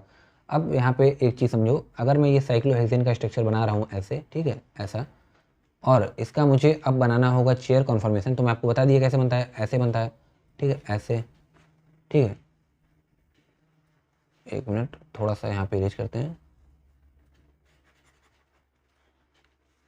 कैसे बनता है यहाँ पे देखो, ऐसे ऐसे, ठीक है, ये एक्यूरेट वे है, तो ऐसे बनता है। तो अब इसमें अगर मुझे बॉन्ड शो करना होगा, अगर मुझे इसमें बॉन्ड शो करना था, अगर इस वाले स्ट्रक्चर में साइक्लोहेक्सेन के जो कि रिंग प्लेन में अगर था, तो हम लोग directly up and down side show करते थे ऐसे स्ट्रक्चर करके, ठीक है, ऐसे बॉन्ड दिखाते हैं हम लोग, ठीक है, जैसे हम लोग ग्लूकोज में बना के दिखाए थे। लेकिन इस चेयर वाले स्ट्रक्चर में, चेयर वाले कन्फर्मेशन में क्या होगा, हम लोग को बॉन्ड दिखाना होगा इक्वेटोरियल और एक्सियल वाला। मैं बताया एक्सियल हमेशा अपवर्ड या डाउनवर्ड होगा वर्टिकली, और आपका जो इक्वेटोरियल होगा बेसिकली वो आपका कैसा होगा, एंगल्ड होगा, ठीक है, एंगल्ड अप एंड डाउन। तो ये इस कार्बन पोजीशन को कार्बन नंबर 1 बोलता हूँ मैं, इसको सेकंड पोजीशन, इसको थर्ड, इसको फोर्थ, इसको फिफ्थ, इसको सिक्स, ठीक है। तो अब क्या करना है मुझे, अब मुझे इसमें बॉन्ड रिप्रेजेंट करना है एक्सियल और इक्वेटोरियल। तो कैसे करूँगा मैं, फर्स्ट कार्बन पे अप साइड दो एकदम वर्टिकली अपवर्ड, तो ये हो गया आपका कौन सा बॉन्ड है, ये एक्सियल बॉन्ड है। फिर सेकंड पे डाउनवर्ड करो, अप पोजीशन फिर डाउन पोजीशन, फिर अप फिर डाउन, ऐसा, तो एक्सियल फिर डाउनवर्ड, फिर थर्ड पे अपवर्ड, फिर फोर्थ पे डाउनवर्ड, फिर फिफ्थ पे अपवर्ड, सिक्स पे डाउनवर्ड, ठीक है। जितना भी मैं रेड से दिखाऊँ ये कौन सा बॉन्ड है, एक्सियल बॉन्ड, शॉर्ट में मैं लिखता हूँ एक्सियल बॉन्ड, ठीक है। आपका रेड कलर से जो भी बॉन्ड है वो एक्सियल बॉन्ड होगा। फर्स्ट कार्बन पे अप पोजीशन दिया एक्सियल को, सेकंड पे डाउन, थर्ड पे अप, फोर्थ पे डाउन, फिफ्थ पे अप, सिक्स पे डाउन, ठीक है। और अब मुझे अगर इक्वेटोरियल बॉन्ड बनाना होगा तो मैं क्या करूँगा, यहाँ पे देखो ब्लू कलर से मैं बनाता हूँ, एंगल्ड बनाना, थोड़ा सा एंगल पे, ये मान लो इतना एंगल हो गया, यहाँ पे मैं बना दिया, ये कौन सा बॉन्ड है, इक्वेटोरियल बॉन्ड, ठीक है, ब्लू कलर से इक्वेटोरियल बॉन्ड बना रहा हूँ। सिमिलरली सेकंड पे फिर ऐसे बना देना, फिर थर्ड पे यहाँ पे थोड़ा सा एंगल पे, फिर फोर्थ पे एंगल पे, 5th पे एंगल पे, 6th पे थोड़ा सा एंगल पे, ठीक है। ऐसे हम लोग बॉन्ड को रिप्रेजेंट करेंगे। एक बार अप साइड होगा आपका एक्सियल फर्स्ट कार्बन पे, तो सेकंड पे डाउन साइड होगा, down side vertically up and down चलेगा, फिर थर्ड पे अप, फोर्थ पे डाउन, फिफ्थ पे अप, सिक्स पे डाउन, ऐसा, ठीक है। जबकि इक्वेटोरियल वाला जो होगा आपका बॉन्ड वो एंगल्ड अप एंड डाउन होगा। कैसा होगा? एंगल्ड अप एंड डाउन होगा, ठीक है। तो अब देखो, अब यहाँ पे हम लोग बात करने वाले हैं कि ग्रुप कैसे लगाएंगे। जैसे इसमें हम लोग यहाँ पे ग्रुप लगाते थे बेसिकली। मान लो यहाँ पे एच एच ऐसे एच ओ एच ग्रुप अगर लगा है, H O H group, H O H ऐसे, तो ये अब ग्रुप वगैरह जो लगा है यहाँ पे अप एंड डाउन में, यहाँ पे अब इस कंडीशन कैसे लगाएंगे, चेयर वाले स्ट्रक्चर में कैसे लगाएंगे। जैसे कि अगर ग्लूकोज में बात करूँ देखो, तो ये ग्लूकोज का स्ट्रक्चर था, तो यहाँ पे देखो ये जो ग्रुप लगे हैं अप एंड डाउन डायरेक्शन में, हावर्थ फार्मूला में या साइक्लिक स्ट्रक्चर में, तो चेयर वाले में कैसे अप एंड डाउन लगेगा, क्योंकि इसमें तो इक्वेटोरियल और एक्सियल बॉन्ड है, और एक वर्टिकली अप डाउन है, दूसरा एंगल्ड में है, तो कैसे लगाना है। तब समझो यहाँ पे क्या रूल है कि देखो, up and down remain same. जैसा आपका साइक्लिक स्ट्रक्चर में होता था ग्लूकोज के अप एंड डाउन ग्रुप जिस पोजीशन पे रहता था, वैसे सेम आपका रहेगा इसमें भी। किसमें? चेयर वाले स्ट्रक्चर में। अगर मैं थोड़ा सा ड्रॉ करता हूँ cyclic structure of glucose and chair structure of glucose दोनों, और फिर उसमें ग्रुप लगा के देखते हैं कि अप एंड डाउन ग्रुप कैसे लगेगा, ठीक है। तो ज़्यादा क्लियर आपको समझ में आएगा। तो उसके लिए मैं थोड़ा सा इरेज करके थोड़ा जगह बनाता हूँ। यहाँ पे थोड़ा सा लिखा था मैं क्या, अनफेवरेबल, वो इरेज हो गया, अनफेवरेबल इंट्रैक्शन, ठीक है। तो देखो यहाँ पे अब मैं अगर साइक्लिक स्ट्रक्चर ग्लूकोज का बनाता हूँ तो कैसे बनता है, देखो ऐसा। अब तो ये बनाना आ गया होगा आपको, ऐसा, ठीक है, ऐसा। थोड़ा सा और क्लियर दिखाना चाहिए बॉन्ड्स वगैरह, तो ऐसा, ठीक है।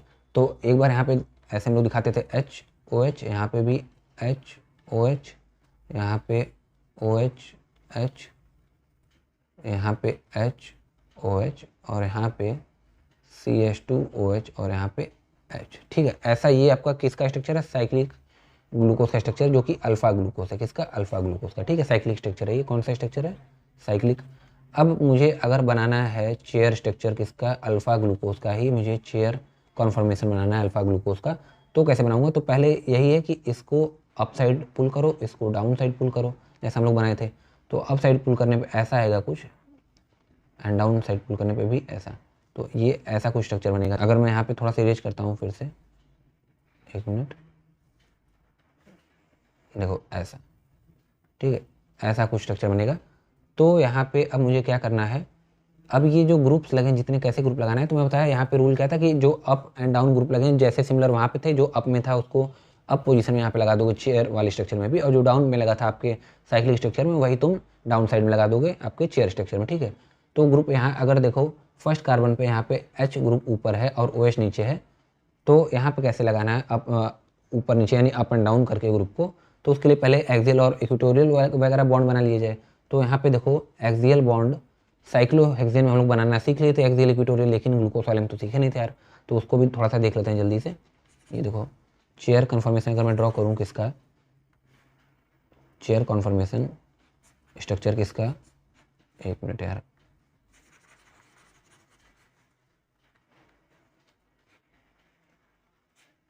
साइक्लोहेक्सेन का चेयर कन्फर्मेशन का स्ट्रक्चर ड्रॉ करूँ, तो देखो यहाँ पे मैं बताया, यहाँ पे अप, यहाँ पे डाउन, यहाँ पे अप, यहाँ पे डाउन, यहाँ पे अप, यहाँ पे डाउन, ठीक है। और इक्वेटोरियल बॉन्ड की बात करें तो ऐसे थोड़ा सा एंगुलर फॉर्मेट में थोड़ा दिखाओगे, ठीक है, ऐसा। तो ये हो गया आपका इसके लिए फर्स्ट कार्बन में बोला तो यहाँ पे नंबरिंग दो, फिर second, third, fourth, fifth, sixth.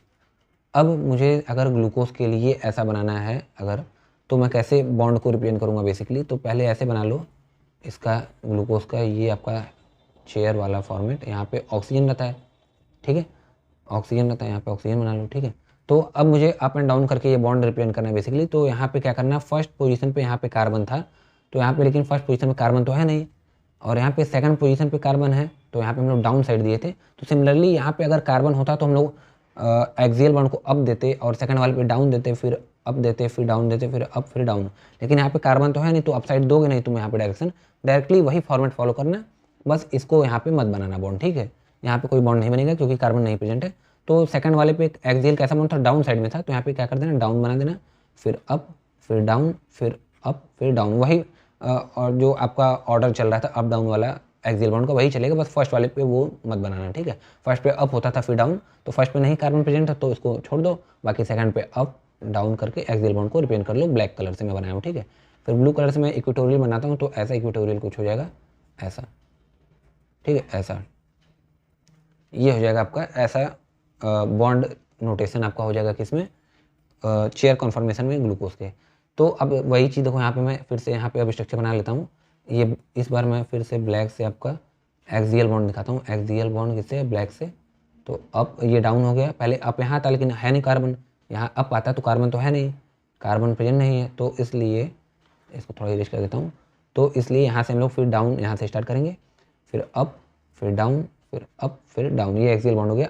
तो अब मुझे अगर इक्वेटोरियल बॉन्ड बनाना है तो मैं यहाँ पे ऐसे एंगुलर फॉर्मेट में थोड़ा बनाऊंगा ऐसा, ठीक है, ऐसा करके ये हो गया। अब ग्रुप की बात आई कि ग्रुप कैसे लगाएंगे हम लोग। तो देखो यहाँ पे अप साइड में हाइड्रोजन है, डाउन साइड में OH है फर्स्ट कार्बन पे, तो फर्स्ट कार्बन नंबरिंग करो तो first, second, third, fourth, fifth, ठीक है। इसमें भी ये first carbon, second, third, fourth, fifth. तो अब क्या करने वाले हैं हम लोग, फर्स्ट कार्बन पे देखो यहाँ पे OH ग्रुप जो है आपका, यहाँ पे रुको थोड़ा सा पेन चेंज करता हूँ।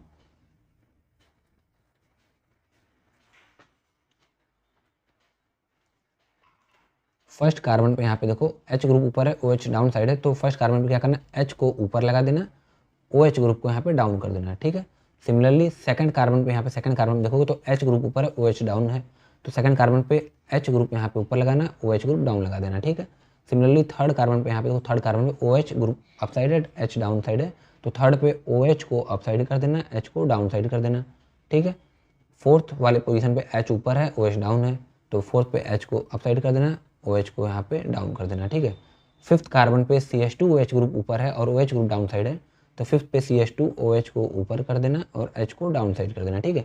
ये आपका बन गया स्ट्रक्चर किसका, चेयर कॉन्फर्मेशन ऑफ ग्लूकोज, ठीक है। काफ़ी ईजिली वे में आप बना लिए इसे, ठीक है। अगर मैं फिर से अब स्ट्रक्चर बनाना चाहूँ ओवरऑल आपको समझाने के लिए थोड़ा सा, तो देखो ओवरऑल इसका स्ट्रक्चर कैसे बनेगा चेयर स्ट्रक्चर का, ऐसे देखो, ऐसे पहले इसका हम लोग चेयर कॉन्फर्मेशन बनाएंगे, फिर बॉन्ड वगैरह रिप्रेजेंट करेंगे, ये हो गया ऑक्सीजन, फिर ये हो गया ऐसा, ठीक है। अब मुझे बॉन्ड रिप्रेजेंट करना है तो यहाँ पे डाउन, फिर अप, फिर डाउन, फिर अप, ये एक्सियल बॉन्ड है, अप डाउन वर्टिकली हमेशा एक्सियल बॉन्ड होता है, ठीक है। फिर ये डाउन, फिर अब इक्वेटोरियल बॉन्ड दिखाना है तो रेड से मैं दिखाता हूँ, तो एंगुलर फॉर्म में थोड़ा होगा, एंगुलर फॉर्मेट में ऐसा, ठीक है। तो अब मैं ब्लू कलर से यहाँ पे आपको ग्रुप दिखाता हूँ। फर्स्ट पोजीशन में यहाँ पे H ऊपर हो जाएगा, क्योंकि साइक्लिक स्ट्रक्चर अगर मैं फिर से ड्रॉ करता हूँ, देखो यहाँ पे साइक्लिक स्ट्रक्चर ग्लूकोज का, ठीक है। तो HOH था, फिर HOH, OH, HOH और यहाँ पे CH2 OH ऊपर और H नीचे, ठीक है। तो फर्स्ट कार्बन पे देखो HOH ऊपर है, तो H ऊपर है, OH नीचे है, तो H ऊपर हो जाएगा, OH यहाँ पे नीचे हो जाएगा। सेकंड कार्बन पे H ऊपर है, OH नीचे, सेकंड पे H ऊपर कर देना, OH नीचे कर देना। फिर थर्ड कार्बन पे यहाँ पे OH अप साइड हो गया, तो अप साइड देखो इन दोनों में कौन, अच्छा कौन सा बॉन्ड ऊपर है ये मुझे बताओ पहले, देखो एक मिनट, ये दोनों बॉन्ड में इसमें और इसमें कौन सा अप साइड है, ये देखो अप साइड है, ये वाला बॉन्ड ना अप साइड है, ये वाला बॉन्ड डाउन साइड है, तो अप साइड OH ग्रुप लगा था इस वाले में आपका, यहाँ पे देखो OH में, तो अप साइड OH लगाओगे और डाउन साइड H लगा दोगे। फिर इस वाले पोजीशन पे H ऊपर हो जाएगा, OH नीचे हो जाएगा। फिर इस वाले फिफ्थ वाले पोजीशन में कार्बन पे, फिफ्थ वाले ग्लूकोज के पोजीशन में अगर मैं बात करूँ ऐसे, तो यहाँ पे CH2 OH ऊपर है, H नीचे, तो यहाँ पे CH2 OH ऊपर हो जाएगा, H ये नीचे हो जाएगा, ठीक है। ये आपका चेयर कॉन्फर्मेशन स्ट्रक्चर बन गया ग्लूकोज का, ठीक है। तो मैं होप करता हूँ कि आपको थोड़ा सा बनाना समझ में आया होगा कि कैसे बनता है स्ट्रक्चर इसका, ठीक है। देखो वही चीज़ मैं यहाँ पे भी मेंशन किया था कि up and down remain same, जैसा आपका साइक्लिक स्ट्रक्चर में था वैसा ही आपका इसमें चेयर वाले स्ट्रक्चर में भी हो जाएगा, ठीक है। तो ये किसका हो गया, ये अल्फ़ा का हो गया, अल्फ़ा डी ग्लूकोज का। ये कौन सा स्ट्रक्चर है, ये कौन सा स्ट्रक्चर है, ये चेयर कॉन्फर्मेशन स्ट्रक्चर है, चेयर वाला। अल्फ़ा क्यों बोले, क्योंकि यहाँ पे H अप साइड था, क्योंकि साइक्लिक में वाले में भी, साइक्लिक में भी यहाँ पे HOH ऊपर रहता है, H यानी अगर हवार्थ में से पहले अगर बात, क्योंकि अगर हम लोग फीसर पोजीशन बात करें तो फीसर में H अगर लेफ्ट साइड होता है फर्स्ट कार्बन पे, H जो ग्रुप है आपका अगर लेफ्ट साइड है तो हम लोग अल्फा पोजीशन बोलते हैं, अल्फा बोलते हैं उसको। हवा में H अप साइड हो जाता है तो उसको अल्फा बोलते हैं, और चेयर वाले स्ट्रक्चर में H अगर अप साइड इसमें भी है तो हम लोग अल्फा बोलेंगे। तो अगर मुझे बीटा बनाना होगा तो मैं OH को अप साइड करूँगा, H को डाउन साइड कर दूंगा। तो यहाँ अगर यही OH अगर ऐसे ऊपर होता है और H डाउन होता है तो हम लोग बोलते हैं कि ये बीटा डी ग्लूकोज का चेयर कॉन्फर्मेशन स्ट्रक्चर है, ठीक है। तो अब मैं अगर आपसे बात करूं, क्या थोड़ा सा पहले इरेज करता हूं फिर बात करते हैं आपसे।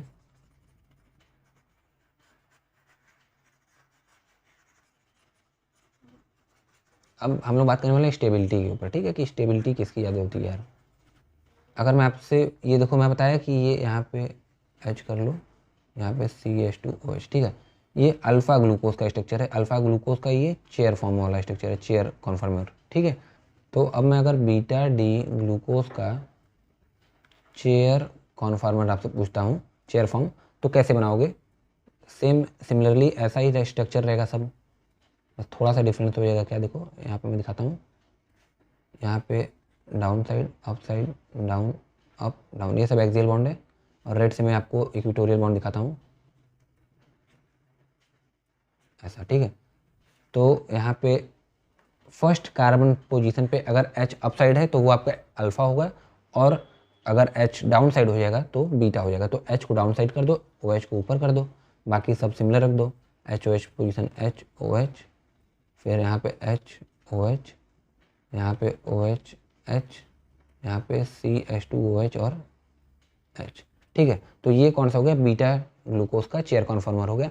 तो अब मैं पूछूं अल्फ़ा और बीटा चेयर कॉन्फर्मर में कौन सा ज़्यादा स्टेबल है, तब उसके लिए देखो बात समझो यहाँ पे, for stability of molecule, molecule की स्टेबिलिटी के लिए बल्कि एटम, जितने भारी ग्रुप हो गए, बल्कि एटम हो गए, molecule should be at equatorial position. बल्कि एटम्स या मॉलिक्यूल्स जो भी होंगे उनको इक्वेटोरियल पोजीशन पे होना होगा, ताकि वो स्प्रेड आउट रहें और कोई उसमें इंट्रैक्शन वगैरह ना हो, ठीक है, rather than axial position. Axial position की जगह उनको इक्वेटोरियल पोजीशन पे अगर होगा बल्कि एटम या ग्रुप, तब हम लोग बोलेंगे कि मॉलिक्यूल ज़्यादा स्टेबल है, ठीक है। तो अब मुझे तुम इस ग्रुप में बेसिकली देख के बताओ, इस बीटा डी ग्लूकोज और अल्फ़ा डी ग्लूकोज के चेयर कॉन्फर्मर में, कि बल्कि ग्रुप जो OH ग्रुप है बेसिकली, या CH2OH ग्रुप है, वो आपका एक्सियल पोजीशन पे लगा है कि इक्वेटोरियल पोजीशन पे लगा है। एक्सियल बॉन्ड को एक्सियल पोजीशन बोल लो और इक्वेटोरियल बॉन्ड को इक्वेटोरियल पोजीशन बोल लो, ठीक है। तो ये देखो, ये एक्सियल बॉन्ड है। कौन सा बॉन्ड है? एक्सियल। मैं शॉर्ट में सब लिख देता हूँ एक्सियल, क्योंकि डाउन था, फिर अप में ये एक्सियल, ये एक्सियल, फिर ये एक्सियल, फिर ये वाला एक्सियल, ठीक है। तो एक्सियल पे देखो H ग्रुप लगा है, फिर एक्सियल पे H लगा है, यहाँ एक्सियल पे H लगा है, यहाँ एक्सियल पे H लगा है, और कोई मिस तो नहीं हो रहा है, देख लो। फिर यहाँ पे देखो up down, axial, down, up, down, यहाँ पे ये वाला भी एक्सियल है, ठीक है। तो देखोगे यहाँ पे एक्सियल पे सभी ग्रुप H लगे हैं। कौन से ग्रुप लगे हैं? H लगे हैं।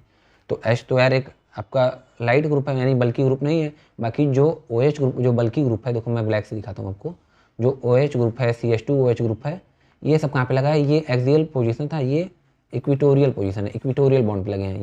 ये ब्लैक पोजीशन जो ब्लैक कलर से बना रहा हूँ, सब इक्वेटोरियल पोजीशन पे लगे हैं बीटा डी ग्लूकोज पे। तब तो ये अच्छी बात है, क्योंकि देखो ये क्या बोलता है, स्टेबिलिटी ऑफ मॉलिक्यूल, कि अगर बल्कि एटम या मॉलिक्यूल अगर should be at equatorial position, तभी वो ज़्यादा स्टेबल होगा। इक्वेटोरियल पोजीशन में होगा तो क्या होगा? इंट्रैक्शन कम हो पाएगा, ठीक है, स्प्रेड आउट रहेंगे मॉलिक्यूल्स आराम से। तब यानी बीटा डी ग्लूकोज में लेकिन सब इक्वेटोरियल पोजीशन पे है, तब तो ये अच्छी बात है। तो बीटा डी ग्लूकोज स्टेबल है। क्या है? स्टेबल। पहले अब अल्फा डी ग्लूकोज को थोड़ा चेक करते हैं। ये देखो एक्सियल बॉन्ड है, जिसको मैं ब्लैक से रिप्रेजेंट कर रहा हूँ, एक्सियल बॉन्ड, फिर यहाँ पे ये एक्सियल बॉन्ड, यहाँ पे ये एक्सियल बॉन्ड, ठीक है, फिर यहाँ पे ये एक्सियल बॉन्ड और यहाँ पे ये एक्सियल बॉन्ड, ठीक है। तो एक्सियल बॉन्ड पे देखो हाइड्रोजन है, हाइड्रोजन है, हाइड्रोजन है, यहाँ पे भी हाइड्रोजन है, लेकिन यहाँ पे फर्स्ट कार्बन पे OH ग्रुप मिल रहा है यार। फर्स्ट कार्बन पे OH ग्रुप मिल रहा है, जो कि एक्सियल पोजीशन पे। OH ग्रुप आपका बल्कि एटम है या बल्कि ग्रुप है, जो कि आपका एक्सियल पोजीशन पे मिलने लगा। तो बाकी रेड कलर में रिप्रेजेंट करता हूँ इक्वेटोरियल पोजीशन को। तो इक्वेटोरियल पोजीशन पे CH2OH ग्रुप लगा है, OH ग्रुप लगा है, फिर बाकी OH ग्रुप जितने भी हैं वो इक्वेटोरियल पोजीशन पे लगे हैं। तो ये तो अच्छी बात है कि इक्वेटोरियल पे लगा है, तो दूर दूर होगा बल्कि ग्रुप, इंट्रैक्शन कम होगा, ठीक है। बस एक ग्रुप जो आपका OH ग्रुप है, ये आपका एक्सियल पोजीशन पे लगा है फर्स्ट कार्बन पे, तब ये आपका स्टेबल नहीं है। ये मॉलिक्यूल उतना स्टेबल नहीं है जितना कि बीटा डी ग्लूकोज वाला चेयर कॉन्फर्मर स्टेबल था, क्योंकि उस पर एक्सियल पोजीशन पे कोई भी बल्कि एटम नहीं लगा था, ठीक है। इसलिए आपका बीटा ग्लूकोज का जो चेयर कॉन्फॉर्मर है वो ज़्यादा स्टेबल है किससे, अल्फ़ा ग्लूकोज से, ठीक है। इसीलिए यही कारण है कि नेचर में देखो, यही कारण है कि नेचर में, in nature beta D glucose found more, beta D glucose हमें ज़्यादा मिलता है, क्योंकि नेचर में जो देखो ज़्यादा जो स्टेबल होता है वो नेचर में ज़्यादातर मिलता है, ठीक है, स्टेबल वाला फॉर्मेट। तो देखो वही लिखा है कि in here glucose chair conformer structure में OH जो बल्कि ग्रुप है eight axial position of first carbon, ये किस में है, ये अल्फ़ा ग्लूकोज की बात हो रही है कि अल्फ़ा ग्लूकोज में OH आपका फर्स्ट कार्बन पे है जो कि एक्सियल पोजीशन पे है। जैसा यहाँ पे मैं बात किया था, ये देखो यहाँ पे दिख रहा है, यहाँ पे अगर नहीं दिख रहा हो तो एक मिनट फिर से दिखाता हूँ, ये देखो यहाँ पे, ठीक है। तो यहाँ पे एक्सियल पोजीशन OH ग्रुप था अल्फ़ा ग्लूकोज वाले स्ट्रक्चर में, चेयर कॉन्फॉर्मर के स्ट्रक्चर में, तो ये इसको अनस्टेबल बनाता है, जबकि इक्वेटोरियल होता तो स्टेबल होता, तो अनस्टेबल बनाता है। सो यही कारण है कि नेचर में बीटा डी ग्लूकोज ज़्यादा मिलता है, अल्फ़ा ग्लूकोज कम स्टेबल होता है, बीटा ग्लूकोज ज़्यादा स्टेबल होता है, इसलिए बीटा ग्लूकोज ज़्यादा नेचर मिलता है।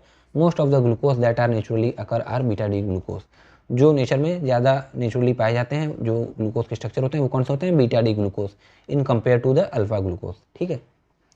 तो ये हो गया बात किसका, चेयर कॉन्फॉर्मर। अब हम लोग बात करने वाले हैं बोट कॉन्फॉर्मर या बोट कॉन्फॉर्मेशन स्ट्रक्चर। जैसे मैं स्टार्टिंग में बता दिया कि कॉन्फॉर्मेशन स्ट्रक्चर में दो होता है, ग्लूकोज का एक चेयर होता है, एक बोट स्ट्रक्चर। तो चेयर वाले की बात हो चुकी है, कौन सा स्टेबल होता है वो भी बात हो चुका है। अब बोट कॉन्फॉर्मेशन की बात करें तो ये चेयर वाला कॉन्फॉर्मेशन हो गया, इससे बोट वाले कैसे हम लोग को आना है इस वाले स्ट्रक्चर पे, तो ये बात करें अब। तो इसको बात करने से पहले थोड़ा सा इरेज करते हैं हम लोग। तो हम लोग बोट कॉन्फॉर्मेशन स्ट्रक्चर की बात करने वाले हैं कि ये कैसे बना। तो चेयर कॉन्फॉर्मेशन देखो स्ट्रक्चर ये है आपका और बोट कॉन्फॉर्मेशन ये है। तो क्या करना है, देखो बोट देखोगे, बोट कैसा शेप का होता है, ऐसा बोट होता है ना, ऐसा, ठीक है, ऐसा बोट होता होगा नहीं, ऐसा बोट होता है, ये देखोगे, ठीक है। ये पानी है, पानी में ऐसे बोट चलती है हमारी, ठीक है। तो बोट स्ट्रक्चर वही ऐसा ही स्ट्रक्चर है कुछ। देखो इसमें क्या करना है, ये वाला पोजीशन उठा के बस तुम ऊपर, क्या था देखो, अगर साइक्लोहेक्सेन ऐसा था मान लो, तो इसको तुम अप पुल किए थे, इसको डाउन पुल किए थे। तो अब बोट वाले स्ट्रक्चर में क्या करना, इसको भी अप पुल करना, इसको भी अप पुल करना, दोनों को ऊपर पुल करोगे तो आपका बोट टाइप का स्ट्रक्चर, ऐसा टाइप का स्ट्रक्चर बनेगा, ठीक है, बोट टाइप का। तो अब देखो यहाँ पे अगर मैं फिर से इरेज करता हूँ थोड़ा सा, तो यहाँ पे अब देखो कि ये आपका बोट स्ट्रक्चर है और ये आपका चेयर कॉन्फॉर्मर स्ट्रक्चर है, जैसा हम लोग बात किए। और चेयर कॉन्फॉर्मर स्ट्रक्चर में दोनों जो इस पोजीशन को अप साइड पुल करोगे, ठीक है, तो ऐसा बोट स्ट्रक्चर हमको मिलने वाला है, ठीक है। तो इसमें देखो क्या करना है हम लोग को, अगर ध्यान से देखो तो जो यहाँ पे अप साइड ग्रुप जो लगा है वो यहाँ पे भी अप साइड में ही है। जैसे देखो H ग्रुप यहाँ भी है, H ग्रुप यहाँ अप साइड में, OH यहाँ down side, OH down side, OH यहाँ पे अप साइड, यहाँ पे अप साइड, यहाँ पे डाउन साइड, यहाँ पे डाउन साइड।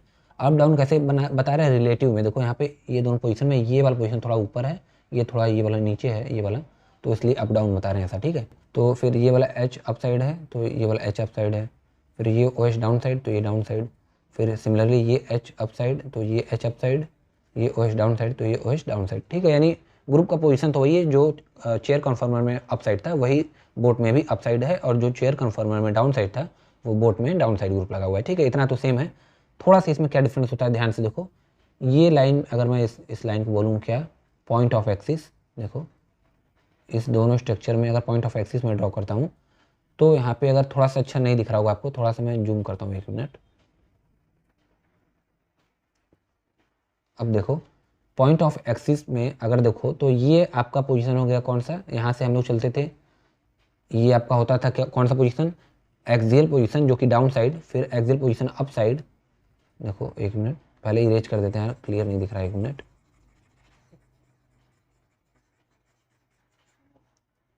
देखो ये पॉइंट ऑफ एक्सिस है, इसमें ये पॉइंट ऑफ एक्सिस है, ठीक है। अब ये आपका एक्सियल पोजीशन था, ये डाउन साइड, फिर एक्सियल पोजीशन अप साइड, फिर एक्सियल पोजीशन डाउन साइड, फिर अप साइड, फिर डाउन साइड। इसमें ये अप साइड, ये डाउन साइड एक्सियल पोजीशन, फिर यहाँ पे डाउन साइड, यहाँ पे अप साइड, यहाँ पे डाउन साइड, यहाँ पे अप साइड। अब थोड़ा सा आपको समझ में आ रहा होगा बात क्या, कि पॉइंट ऑफ एक्सिस इसके इस डायरेक्शन में देखोगे तो एक्सियल पोजीशन एक बार अप साइड है और यहाँ पे इस डायरेक्शन में देखोगे तो डाउन साइड है, जबकि इस वाले में यानी कि आपका बोट फॉर्म में पॉइंट ऑफ एक्सिस की इस साइड देखोगे तो डाउन साइड है और यहाँ पे भी डाउन साइड है, ठीक है। यानी कि यहाँ पे देखो डाउन साइड फिर अप साइड है, फिर यहाँ पे डाउन साइड, यानी कि यहाँ पे अप साइड था, फिर डाउन साइड, फिर अप साइड, फिर डाउन साइड। देखो यानी कि चेयर फॉर्मेट में पहले एक्सियल पोजीशन अप साइड, फिर डाउन साइड, फिर अप साइड, फिर डाउन साइड। यहाँ पे देखो ये वाला अप साइड, फिर डाउन साइड, फिर अप साइड, फिर डाउन साइड। जबकि बोट फॉर्म में देखो यहाँ पे अप साइड है, यहाँ डाउन साइड है, फिर यहाँ पे डाउन साइड और अप साइड है। ठीक है, कैसा बोट फॉर्म वाले में क्या है कि अप साइड है, फिर डाउन साइड, फिर डाउन साइड, फिर अप साइड। ठीक है, चेंज देख रहे हो। चेयर फॉर्म में up side down side up side down side था, अप डाउन ये। ठीक है, जबकि बोट स्ट्रक्चर में यहाँ पे अप डाउन फिर डाउन अप। ठीक है, ऐसा format up down down up, जबकि चेयर में अप डाउन ऐसा। ये दोनों डिफरेंस हो गया। ठीक है, चेयर वाले में आपका अप था एक्सियल, फिर डाउन, फिर अप, फिर डाउन, ऐसा एक्सियल बॉन्ड।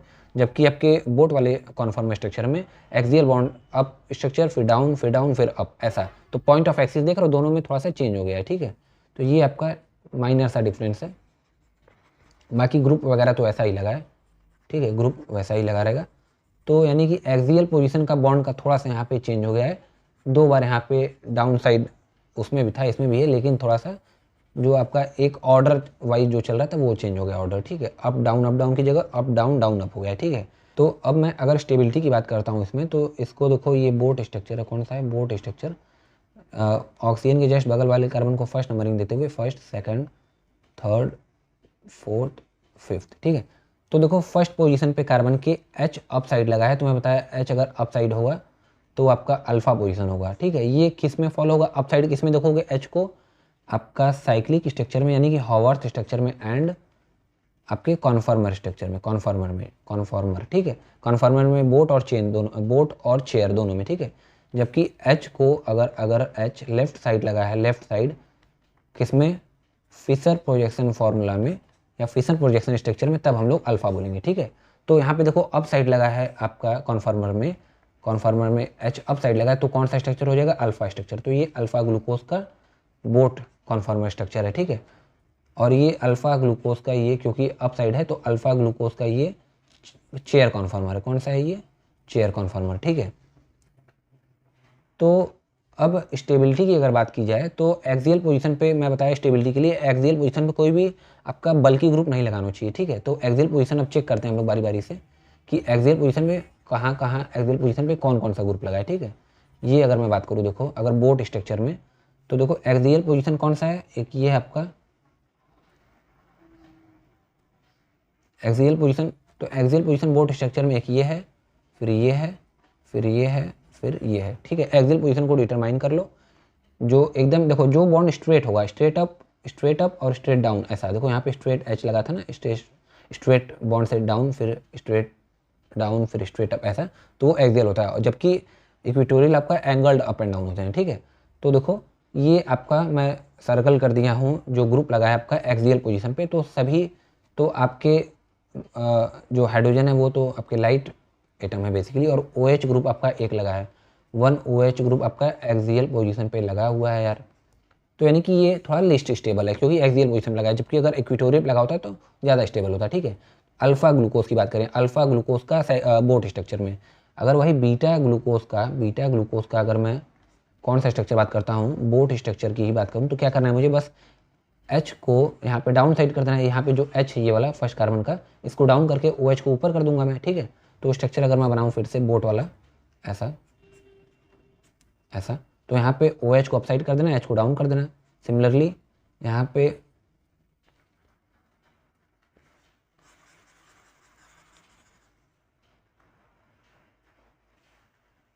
तो ऐसा बोट स्ट्रक्चर देखो बनेगा कुछ। ठीक है, ऐसा। और यहाँ पे अब हम लोग को फिर वही इक्वेटोरियल एक्सियल बॉन्ड दिखाना है। तो यहाँ पे डाउन साइड, तो यहाँ पे अप साइड, यहाँ पे भी अप साइड, यहाँ पे डाउन साइड, यहाँ पे डाउन साइड, ऐसा होता है। कैसा होता है देखो फिर से बता देता हूँ। ऐसा बोट टाइप अगर स्ट्रक्चर है आपका ग्लूकोज का, तो यहाँ पे अप साइड बॉन्ड, यहाँ पे भी एक्सियल अप साइड, यहाँ पे एक्सियल डाउन साइड, यहाँ पे एक्सियल डाउन साइड। फिर अब मुझे इक्वेटोरियल बॉन्ड दिखाना है, तो यहाँ पे बस एंगुलर फॉर्मेट में थोड़ा दिखा देना, ऐसा।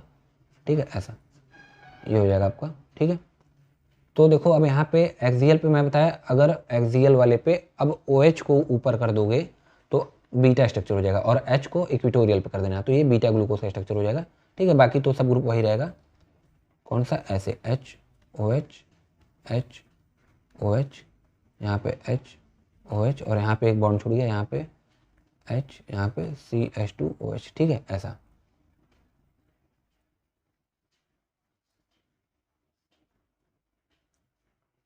तो ये आपका कौन सा स्ट्रक्चर है ग्लूकोज का, बीटा ग्लूकोज का स्ट्रक्चर है ये। अब बीटा ग्लूकोज में अगर मैं आपसे बोलूँ कि एक्सियल पे कौन कौन सा ग्रुप लगा है, उसको अगर सर्कल करता हूँ मैं, तो एक्सियल पोजीशन में देखो एक ये ग्रुप लगा है, एक ये ग्रुप लगा है, एक ये ग्रुप लगा है, एक ये ग्रुप लगा है और एक ये ग्रुप लगा है, ठीक है। इतने ग्रुप लगे हैं। अब यहाँ पे देखो OH, दो OH ग्रुप, कितने, 2 OH group, 2 OH groups are attached किस पे, एट एक्सियल पोजीशन पे दो OH ग्रुप लगे हैं, तब तो ये और ज़्यादा अनस्टेबल बना रहा है। यानी कि जो बीटा ग्लूकोज का जो बोट कॉन्फॉर्मर का स्ट्रक्चर है वो हाईली अनस्टेबल है in compare to alpha D glucose का बोट स्ट्रक्चर, ठीक है।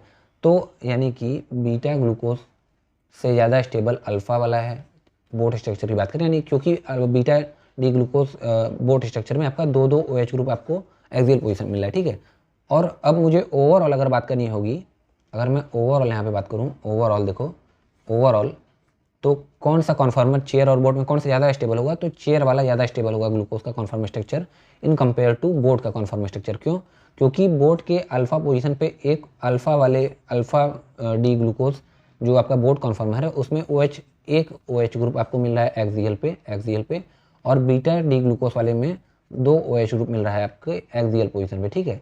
जबकि चेयर कॉन्फॉर्मर में बात करूँ तो अल्फा वाले पोजीशन पे अल्फा डी ग्लूकोज में एक OH ग्रुप मिल रहा है आपको एक्सियल पोजीशन पे, जबकि बीटा डी ग्लूकोज में आपके चेयर कॉन्फॉर्मर स्ट्रक्चर में नो OH ग्रुप और CH2OH group are at axial, यानी एक्सियल पोजीशन पे कोई भी हैवी या बल्की ग्रुप नहीं लगा हुआ है beta D glucose chair conformer structure में, इसलिए ये वाला ज़्यादा हाईली स्टेबल है in compare to all boat conformer structure या तो अल्फा डी ग्लूकोज का चेयर कॉन्फॉर्मर स्ट्रक्चर, ठीक है। तो overall beta D glucose chair conformer structure ज़्यादा स्टेबल है, ठीक है। देखो वही चीज़ यहाँ पे भी लिखा है, बीटा डी ग्लूकोज का chair conformer no any bulky group are at axial, so stable होता है क्योंकि सब एक्सियल पे देखो H यहाँ पे भी H, यहाँ पे भी H, यहाँ पे भी H, ऐसा, ठीक है। तो यहाँ पे सब एक्सियल पे देखो सब लाइट ग्रुप लगे हैं, कोई भी हैवी ग्रुप नहीं लगा है। जबकि beta D glucose boat conformer की बात करूँ तो यहाँ पे OH, यहाँ पे फिर H, यहाँ पे H, यहाँ पे H, यहाँ पे OH, दो OH ग्रुप, ये दोनों OH ग्रुप एक्सियल पोजीशन मिल रहे थे, इसलिए ये हाईली अनस्टेबल था, ठीक है। तो अगर आपसे ओवरऑल मैं आंसर पूछूं कि कौन से ज़्यादा स्टेबल है, तो beta D glucose chair conformer highly stable होता है और नेचर में यही पाया जाता है, ठीक है, इन कंपेयर टू बोट का कॉन्फॉर्मर स्ट्रक्चर ऑफ ग्लूकोज, ठीक है। तो अब हम लोग स्ट्रक्चर वगैरह बात कर लिए, कितने स्ट्रक्चर होते हैं देखो, अगर मैं यहाँ पे ड्रॉ करता हूँ फिर फाइनली, एक होता है फिशर प्रोजेक्शन स्ट्रक्चर ग्लूकोज का, फिर हावर्थ फार्मूला या तो साइक्लिक स्ट्रक्चर बोल लो, और तीसरा हो गया आपका कौन सा, कॉन्फॉर्मर स्ट्रक्चर, जिसमें कि एक बोट स्ट्रक्चर हो गया और एक चेयर स्ट्रक्चर हो गया। तो मैं ड्रॉ करूँ अगर फिशर प्रोजेक्शन स्ट्रक्चर ग्लूकोज का, तो CHO देखो, सब एक बार मैं थोड़ा थोड़ा ड्रॉ करके दिखा देता हूँ फिर से, OH OH H H OH H OH और यहाँ पे CH2OH, ये आपका हो गया किसका, फिशर प्रोजेक्शन स्ट्रक्चर। अब ऐसे ही मैं अब यहाँ पे बात करूँ हावर्थ फार्मूला या तो साइक्लिक स्ट्रक्चर ग्लूकोज का, तो ऐसे बनाना, ऑक्सीजन लगा देना यहाँ पे ऐसे, फिर यहाँ पे HOH HOH OH HOH, ये सब अल्फा वाला स्ट्रक्चर बना रहा हूँ अल्फा डी ग्लूकोज का, ठीक है। फिर CH2OH और H, ठीक है, ये हो गया आपका साइक्लिक स्ट्रक्चर। फिर चेयर ये कॉन्फॉर्मर स्ट्रक्चर में अगर बोट वाला स्ट्रक्चर बनाऊँ तो ऐसा बोट स्ट्रक्चर बनाना कुछ, ठीक है, ऐसा। अब यहाँ पे फिर रिप्रेजेंट कर देना, यहाँ पे बोट में अल्फा की बात करूँ तो HOH HOH, ठीक है। तो इसमें मतलब तुम ऐसे करके दिखाओगे, यहाँ पे ये अप साइड फिर डाउन साइड ये, तो यहाँ पे ऐसा हो जाएगा कुछ इसका ओवरऑल इक्वेटोरियल बॉन्ड, तो H यहाँ पे हो जाएगा। फिर ऐसे ही यहाँ पे डाउन साइड रहेगा तो इक्वेटोरियल बॉन्ड ऐसा कुछ हो जाएगा। फिर यहाँ पे अप रहेगा तो इक्वेटोरियल बॉन्ड ऐसा, यहाँ पे डाउन, देखो यहाँ पे डाउन था ना, एक बार चेक कर लो, यहाँ पे देखो ये रहा, ठीक है, यहाँ पे डाउन था तो डाउन हो गया। फिर ठीक है, तो यहाँ पे OH H हो गया। फिर यहाँ पे हो गया कौन सा आपका OH H, फिर H OH ठीक है। फिर यहाँ पे ऐसा CH2OH और यहाँ पे H, ठीक है। ऐसा एक बार ये मिला लो यहाँ पे स्ट्रक्चर से, यहाँ कन्फ्यूजन मिला लिया करो, देखो CH2H, ठीक है ऐसा। तो ये आपका बोट स्ट्रक्चर हो गया। और ऐसे ही अगर मैं चेयर वाला स्ट्रक्चर बात करूँ, यहाँ पे चेयर वाला स्ट्रक्चर फाइनली, तो चेयर वाला स्ट्रक्चर ऐसे बनेगा कुछ, देखो ऐसा, ठीक है ऐसा। यहाँ पे भी अप डाउन ऐसे दिखाना, यहाँ पे down up down up down, ये एक्सियल बॉन्ड दिखा दिए। टर्मिनल बॉन्ड में ब्लू कलर से दिखाता हूँ, एक्सियल बॉन्ड दिखा दिए। तो अब मैं इक्वेटोरियल बॉन्ड ब्लू कलर से दिखाता हूँ। तो ऐसे स्ट्रक्चर कुछ बनाएगा, थोड़ा बनाएंगे हम लोग एंगुलर टाइप में, एंगल पे कुछ, ठीक है। फिर यहाँ पे ग्रुप लगा देना, यहाँ पे HOH, ठीक है।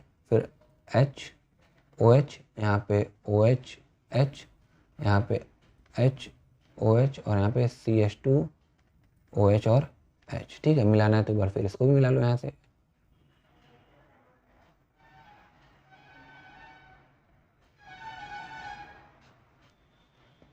देखो अभी थोड़ी देर पहले हम लोग यार बोट कॉन्फॉर्मेशन देख के लेकिन चेयर वाले से मिला रहे थे स्ट्रक्चर, तो तुम बोट से मिलाना है, बोट वाले स्ट्रक्चर, क्योंकि बोट वाला स्ट्रक्चर बना रहे हो तो बोट वाले से मिलाएंगे। तो बोट वाला भी मिलाओगे, अगर मैं इरेज कर देता हूँ तो वही वाला जैसे हम लोग फॉर्मेट जो बनाए हैं यही वाला होगा, ठीक है। ये देख लो जो अभी मैं डाउन साइड बनाया वही वाला यही स्ट्रक्चर होगा, ठीक है। यही स्ट्रक्चर HOH नीचे, HOH नीचे, ठीक है। यहाँ पे भी HOH और यहाँ पे CH2OH ऐसा, ठीक है। देखो जो मैं स्ट्रक्चर बनाऊँ यहाँ पे ये चेयर वाला होगा तो HOH HOH, ठीक है। और बोट वाला स्ट्रक्चर में यहाँ पे देखो HOH और यहाँ पे CH2OH ऐसा, ठीक है। तो यानी ये ओवरऑल आपका तीनों स्ट्रक्चर हो गया किसका, ग्लूकोज का। जितने पॉसिबल स्ट्रक्चर थे, पहला आपका हो गया आपका फिशर प्रोजेक्शन स्ट्रक्चर, दूसरा हो गया आपका साइक्लिक स्ट्रक्चर या हॉवर्थ फार्मूला, और तीसरा हो गया कॉन्फॉर्मेशन स्ट्रक्चर या कॉन्फॉर्मर, जिसमें कि boat and chair conformer possible था ग्लूकोज का, जो कि हम लोग डिटेल में अच्छे से बात कर लिए कि बनाते कैसे हैं।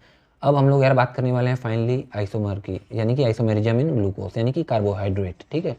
कार्बोहाइड्रेट में आइसोमेरिज्म, थोड़ा सा इरेज करते हैं फिर बात करते हैं। तो देखो अब हम लोग आइसोमेरिज्म बात करने वाले हैं किसमें, कार्बोहाइड्रेट में। अभी हम लोग देखो केमिकल नेचर ही देख रहे हैं यार, थोड़ा सा इसलिए लॉन्ग हो रहा है थोड़ा सा वीडियो, क्योंकि देखो थोड़ा स्ट्रक्चर वगैरह कैसे बनाते हैं ये मैं थोड़ा सा आपको देख में समझा रहा था, ताकि आपको परमानेंट आपके माइंड में सेट रहे इसलिए, ठीक है। अब आप भूलेंगे नहीं जल्दी, अगर एक बार बस प्रैक्टिस कर लेंगे आप बना के, ठीक है। तो कार्बोहाइड्रेट में आइसोमेरिज्म की बात करें तो देखो कार्बोहाइड्रेट में मोनोसेक्राइड की बात करूँ, मोनोसेक्राइड में ग्लूकोज की बात करते हैं, क्योंकि ग्लूकोज भी आपका कार्बोहाइड्रेट है। तो ग्लूकोज में हम लोग देख लेते हैं आइसोमेरिज्म। तो देखो glucose, fructose and galactose have same molecular formula that is C6H12O6। जैसा मैं आपको बताया था प्रीवियस वीडियो में और इसमें भी कि C6H12O6 आपका फॉर्मूला होता है किसका किसका, ग्लूकोज, गैलेक्टोज और गैलेक्टोज का, किसका, ग्लूकोज, फ्रक्टोज एंड गैलेक्टोज का, ठीक है। तो अब मॉलिकुलर फार्मूला सबका सेम है but have different arrangement of atom, structural difference. लेकिन जब इनका तुम स्ट्रक्चर बनाओगे ना तो ग्लूकोज में आपको मिलेगा क्या, एल्डिहाइड ग्रुप। कौन सा, एल्डिहाइड ग्रुप। फ्रक्टोज का स्ट्रक्चर बनाओगे तो इसमें कीटोन ग्रुप मिलेगा, कौन सा, कीटोन ग्रुप। फिर गैलेक्टोज को बनाओगे तो इसमें पोजीशन HOH का चेंज रहता है, ठीक है। तो फंक्शनल ग्रुप अलग मिल रहे हैं, थोड़ा स्ट्रक्चर डिफरेंस है, स्ट्रक्चरल और स्टीरियो आइसोमेरिज्म वगैरह थोड़ा सा इसका डिफरेंस आपको मिलेगा इसमें बेसिकली, इसलिए आपका hence concept of isomerism arises, इसीलिए क्योंकि स्ट्रक्चरल डिफरेंस की वजह से थोड़ा बहुत, बिल्कुल थोड़ा बहुत क्या, स्ट्रक्चर बनाओगे तो अलग अलग तो स्ट्रक्चर है ही तीनों का, ग्लूकोज, फ्रक्टोज का, गैलेक्टोज का, जबकि मॉलिक्यूलर फार्मूला सेम है। तो आपका आइसोमेरिज्म का कॉन्सेप्ट अराइज होता है। क्यों अराइज होता है, फिर से थोड़ा सा शॉर्ट में बताता हूँ क्यों। क्योंकि देखो मॉलिक्यूलर फार्मूला तीनों कंपाउंड का, यानी तीनों कार्बोहाइड्रेट का, तीनों मॉलिक्यूलर फार्मूला तीनों कार्बोहाइड्रेट का सेम है बट स्ट्रक्चर अलग है। तो यही तो आइसोमेरिज्म की डेफिनेशन होती है कि same molecular formula but different structure, तो ये आइसोमेरिज्म होता है। तो स्ट्रक्चर अलग है यार, इसलिए आपका ये आइसोमेरिज्म शो करेगा। तो आइसोमेरिज्म कौन कौन सा शो करेगा अगर बात करूँ तो स्ट्रक्चरल आइसोमर, पहला देखो ग्लूकोज और फ्रक्टोज का जब मैं स्ट्रक्चर बनाऊँ, स्ट्रक्चरल आइसोमर में बात करूँ तो ग्लूकोज और फ्रक्टोज का स्ट्रक्चर बनाओगे तो ग्लूकोज का ऐसा स्ट्रक्चर बनता है, बात कर चुके हम लोग। और फ्रक्टोज का देखो ऐसा स्ट्रक्चर बनेगा। इसमें क्या होता है, फ्रक्टोज में CH2OH ग्रुप दोनों side, CH2OH up side and down side रहता है। फिर यहाँ पे डबल बॉन्ड O रहता है, यहाँ पे क्या रहता है, यहाँ इरेज को थोड़ा सा, यहाँ पे डबल बॉन्ड O यानी कीटोन ग्रुप रहता है। फिर बाकी वही फॉर्मेट होता है OH HOH और HOH ऐसा। यहाँ पे डबल बॉन्ड O रहता है और CH2OH ऊपर रहता है। अब देखोगे मॉलिकुलर फार्मूला दोनों का सेम है, जबकि एक में एल्डिहाइड ग्रुप लगा है फंक्शनल ग्रुप, एक में कीटोन ग्रुप लगा है, ठीक है। तो याद करो आइसोमेरिज्म जो मैं लेक्चर बताया था उसमें आपको फार्मास्यूटिकल और केमिस्ट्री फर्स्ट के यूनिट फर्स्ट में, कि अगर मॉलिकुलर फार्मूला सेम हो, फंक्शनल ग्रुप अलग अलग हो, ठीक है, तब कौन सा वो आइसोमर होता था, फंक्शनल आइसोमर होता था। Hence both glucose fructose are functional isomer. क्यों, due to same molecular formula है, इरेज हो गया थोड़ा सा, same molecular formula but different functional group. कौन कौन से, एक में एल्डिहाइड है ग्लूकोज में और कीटोन आपका है फ्रक्टोज में। तो मॉलिकुलर फार्मूला सेम है, जबकि फंक्शनल ग्रुप अलग हो गया, तो ये फंक्शनल आइसोमर हो जाएंगे, ठीक है।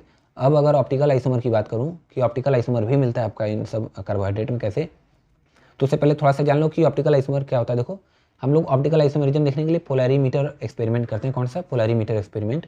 इसमें हम लोग ऑर्डिनरी लाइट जो होता है, हमारा सामान्य जो मतलब जो हमारा लाइट होता है, उसको हम लोग निकोल प्रिज्म से पास करते हैं। किससे, निकोल प्रिज्म, जो कि कैल्शियम कार्बोनेट का बना होता है।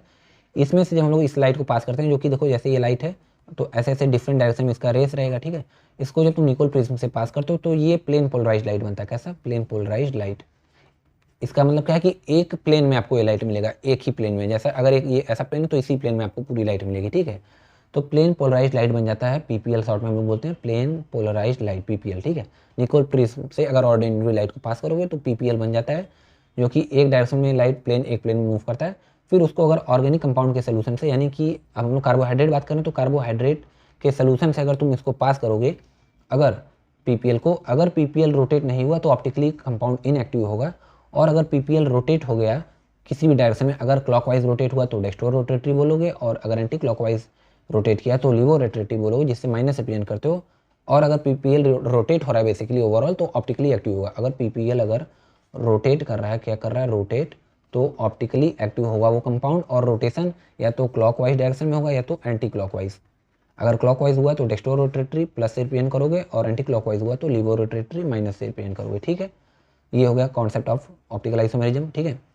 तो अब ग्लूकोज का सोल्यूशन से जब हम लोग पास किए पीपीएल लाइट को, तो क्या हुआ, डेस्टो रोटेटरी आया प्लस, यानी कि ग्लूकोज सोल्यूशन से पीपीएल लाइट को पास किए तो पीपीएल लाइट जो है वो क्लॉकवाइज डायरेक्शन में रोटेट हो गई, इसलिए वो डेस्टो रोटेटरी होता है ग्लूकोज आपका, ठीक। लेकिन कौन सा ग्लूकोज डेस्टो रोटेटरी होता है, डी वाला ग्लूकोज, डी एल सिस्टम, जो मैं आपको स्टार्टिंग बताया था कि डी वाला ग्लूकोज में क्या होता है, लास्ट कैरल कार्बन OH अगर राइट साइड है तो वो डी सिस्टम ग्लूकोज होता है, या डी फैमिली का ग्लूकोज होता है। और एल फैमिली के लिए मैं बताया कि एल के लिए OH ग्रुप लास्ट कार्बन पे जो OH ग्रुप अटैच होगा वो लेफ्ट साइड होगा, तो एल फैमिली का आता है। तो एल ग्रुप जो होगा वो आपका लीवो रोटेटरी होगा, माइनस से बिहेव करते हैं। सिमिलरली डी फ्रक्टोस, यानी डी फैमिली का जो फ्रक्टोस होगा वो लीवो रोटेटरी होगा, और एल फ्रक्टोस आपका dextro rotatory, and D galactose आपका dextro rotatory, and L galactose आपका लीवो रोटेटरी, ठीक है। तो यानी ग्लूकोज का डी ग्लूकोज और डी गैलेक्टोस दोनों dextro rotatory, similarly L dextrose, similarly L glucose और एल गैलेक्टोस दोनों लीवो रोटेटरी होते हैं, ठीक है।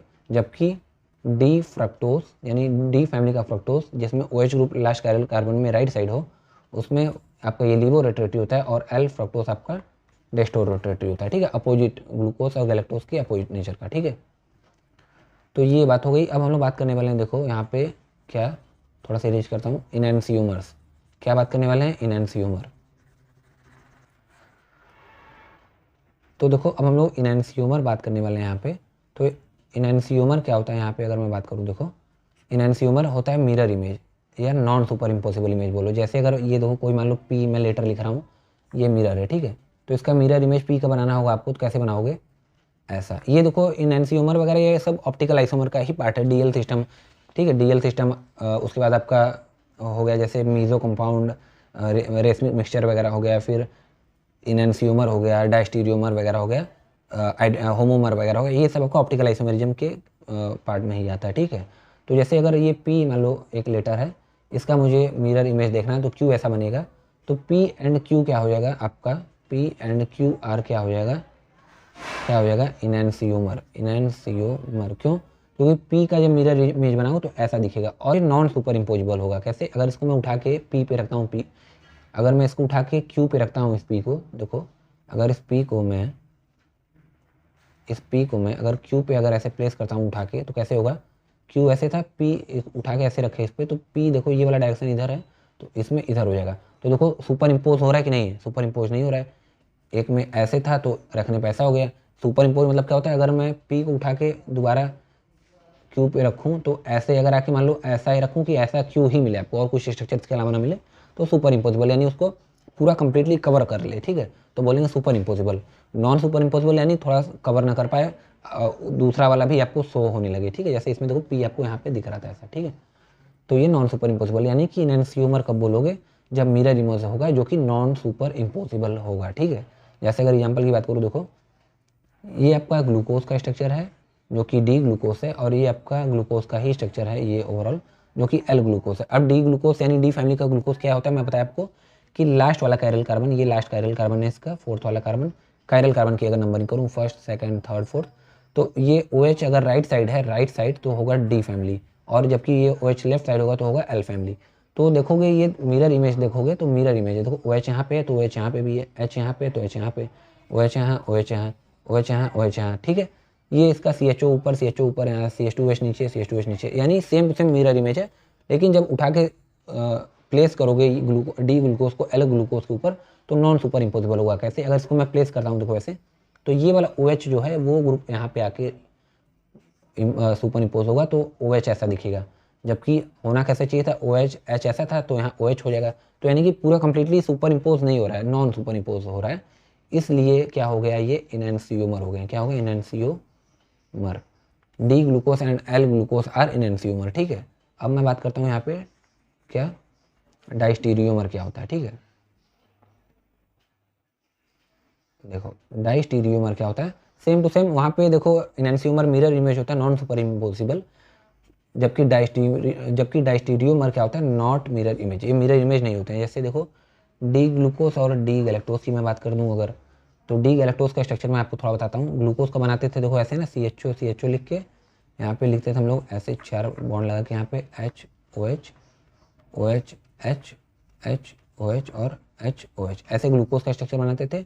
अब मुझे गैलेक्टोज का अगर स्ट्रक्चर बनाना हुआ देखो, तो मैं कैसे बनाऊंगा, यहाँ पे गैलेक्टोज का स्ट्रक्चर बनाने के लिए मैं यहाँ पे फिर से CHO ग्रुप लगाऊंगा, बाकी 4 बॉन्ड ऐसे, यहाँ पे HOH OH H और यहाँ पे OH H, 2 बार ये वाला फॉर्मेट चलेगा, 2 बार। देखो यहाँ पे HOH था, यहाँ पे OH H हो गया, ठीक है। फिर यहाँ पे HOH हो जाएगा नॉर्मली, ठीक है। तो यहाँ पे HOH था इस वाले कार्बन पे, इस वाले कायरल कार्बन पे OH H पोजीशन में, ठीक है।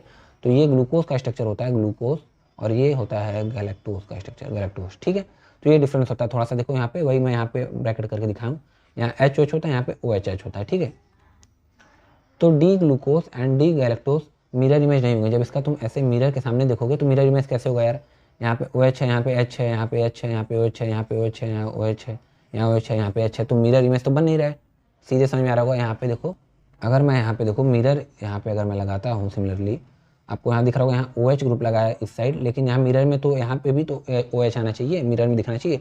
मिरर में जो ये दिख रहा है वही ऐसा यहाँ दिखना चाहिए, लेकिन इसमें हो नहीं रहा है। यहाँ तो H है, यहाँ OH होना चाहिए, तो H है, तो यानी मिरर इमेज नहीं है ये ग्लूकोज एंड गैलेक्टोज। सही बात है, ग्लूकोज गैलेक्टोज कैसे मिरर इमेज होगा यार, ग्लूकोज का अलग स्ट्रक्चर है, गैलेक्टोज का अलग स्ट्रक्चर है। तो D glucose and D galactose क्या हो जाएंगे, आपके डायस्टीरियोमर्स। और एक बात समझो कि जब differ in configuration eight any single chiral carbon, अगर किसी एक सिंगल कायरल कार्बन पे अगर कॉन्फ़िगरेशन का डिफरेंस होता है या डिफर यानी चेंज होता है थोड़ा सा, तो उसे हम लोग क्या बोलते हैं, एपीमर्स। क्या बोलते हैं, एपीमर्स। थोड़ा सा इंपॉर्टेंट है, ध्यान समझो। अगर differ in configuration of any या at any single chiral carbon या chiral centre is known as epimer, ठीक है। देखो जैसे यहाँ अगर मैं बात करूँ, थोड़ा सा इरेज करता हूँ फिर से,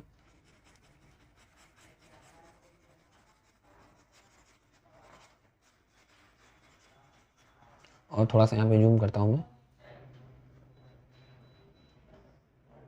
अब यहाँ पे देखो तुम कि यहाँ पे इस वाले कायरल कार्बन पे, ये कायरल कार्बन था दोनों, तो इस कायरल कार्बन पे यहाँ पे देखो HOH था, जबकि यहाँ पे चेंज होकर OH हो गया, ठीक है। तो यही चीज़ लिखा है कि differ in configuration eight any single chiral centre.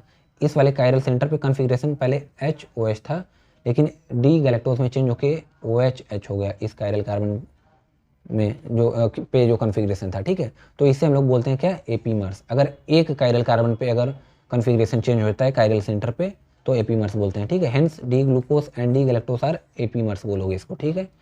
और इफ दिस कॉन्फ़िगरेशन, ये अगर configuration differ at functional group, पहले तो कायरल सेंटर पे डिफर हो रहा था तो एपीमर बोले, लेकिन यही अगर डिफर फंक्शनल ग्रुप पे होने लगे देन दैट एपीमर, उस एपीमर को क्या बोलोगे, एनोमर्स, ठीक है। ये इंपॉर्टेंट है, एपीमर और anomer. Epimer and anomer important term है, क्या होता है ध्यान से समझ लो। एपीमर क्या होता है कि कायरल कार्बन के सेंटर पे अगर एक कॉन्फ़िगरेशन का डिफर होने लगे, ठीक है, एक कायरल कार्बन पे, बेसिकली एक कायरल कार्बन के सेंटर पे कॉन्फ़िगरेशन डिफर होने लगे तो एपीमर बोलोगे।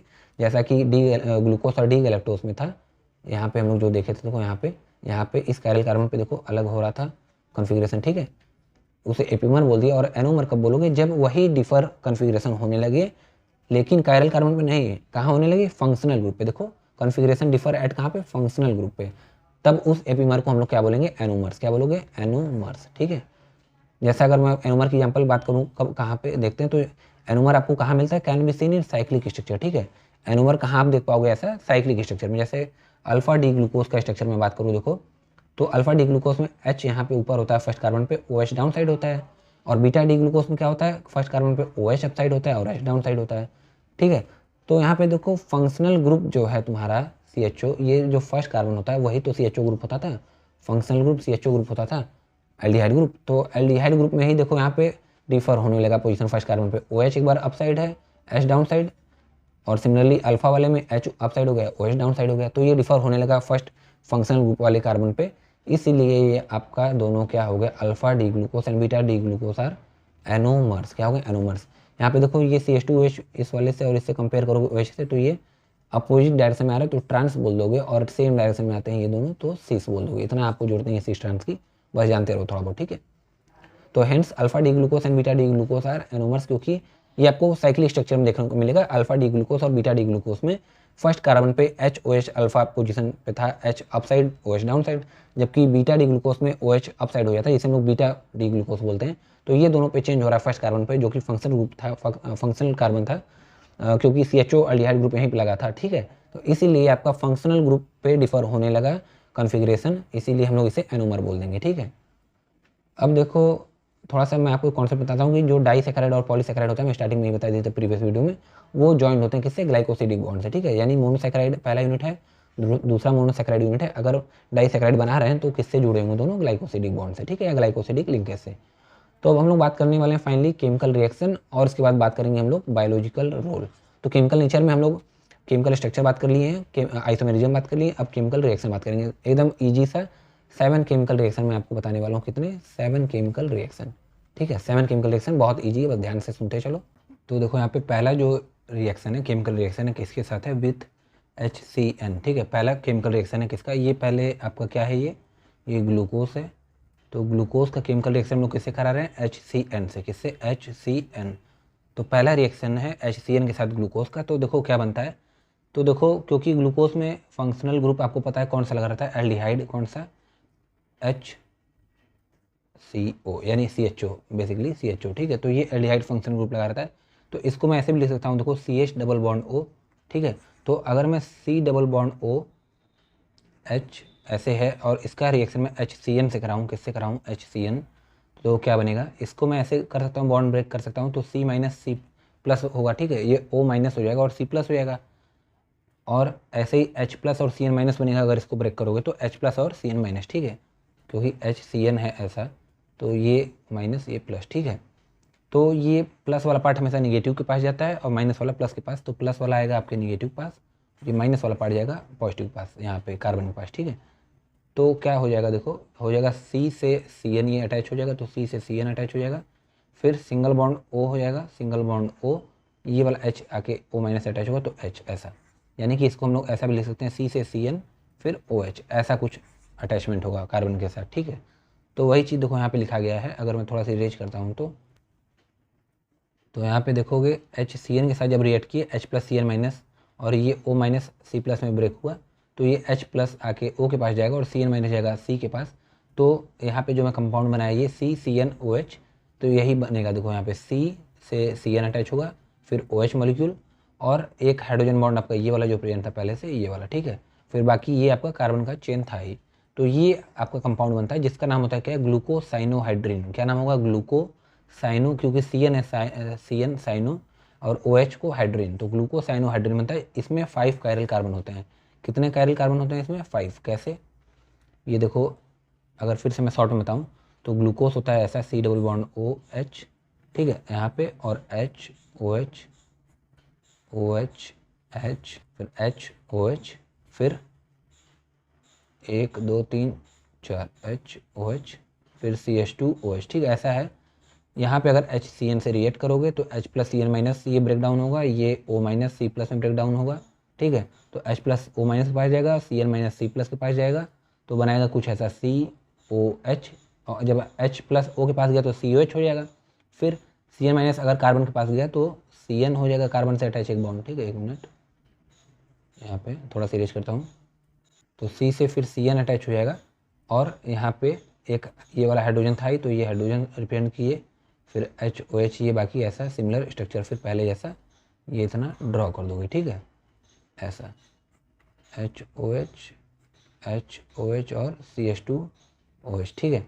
तो यहाँ पे देखो ये कायरल कार्बन बन गया कैसे, इस कार्बन से एक ये ग्रुप अटैच है, एक ये और एक पूरा ये, जो कि चारों ग्रुप अलग अलग है, तो ये कायरल कार्बन हो गया। कौन सा कार्बन हो गया? कायरल कार्बन, ठीक है। तो इसका नाम पड़ जाता है कंपाउंड का क्या? साइनोहाइड्रिन। साइनोहाइड्रिन। तो अगर मैं पूछूँ इस कंपाउंड में टोटल नंबर कितने कायरल कार्बन होंगे तो 5, क्योंकि 1 2 3 4 पहले से होते हैं और ये भी कार्बन कायरल हो गए, तो 5 कायरल कार्बन हो गया किसमें? आपके साइनोहाइड्रिन में, ठीक है। तो पहला सिंपल सा रिएक्शन ये हो गया।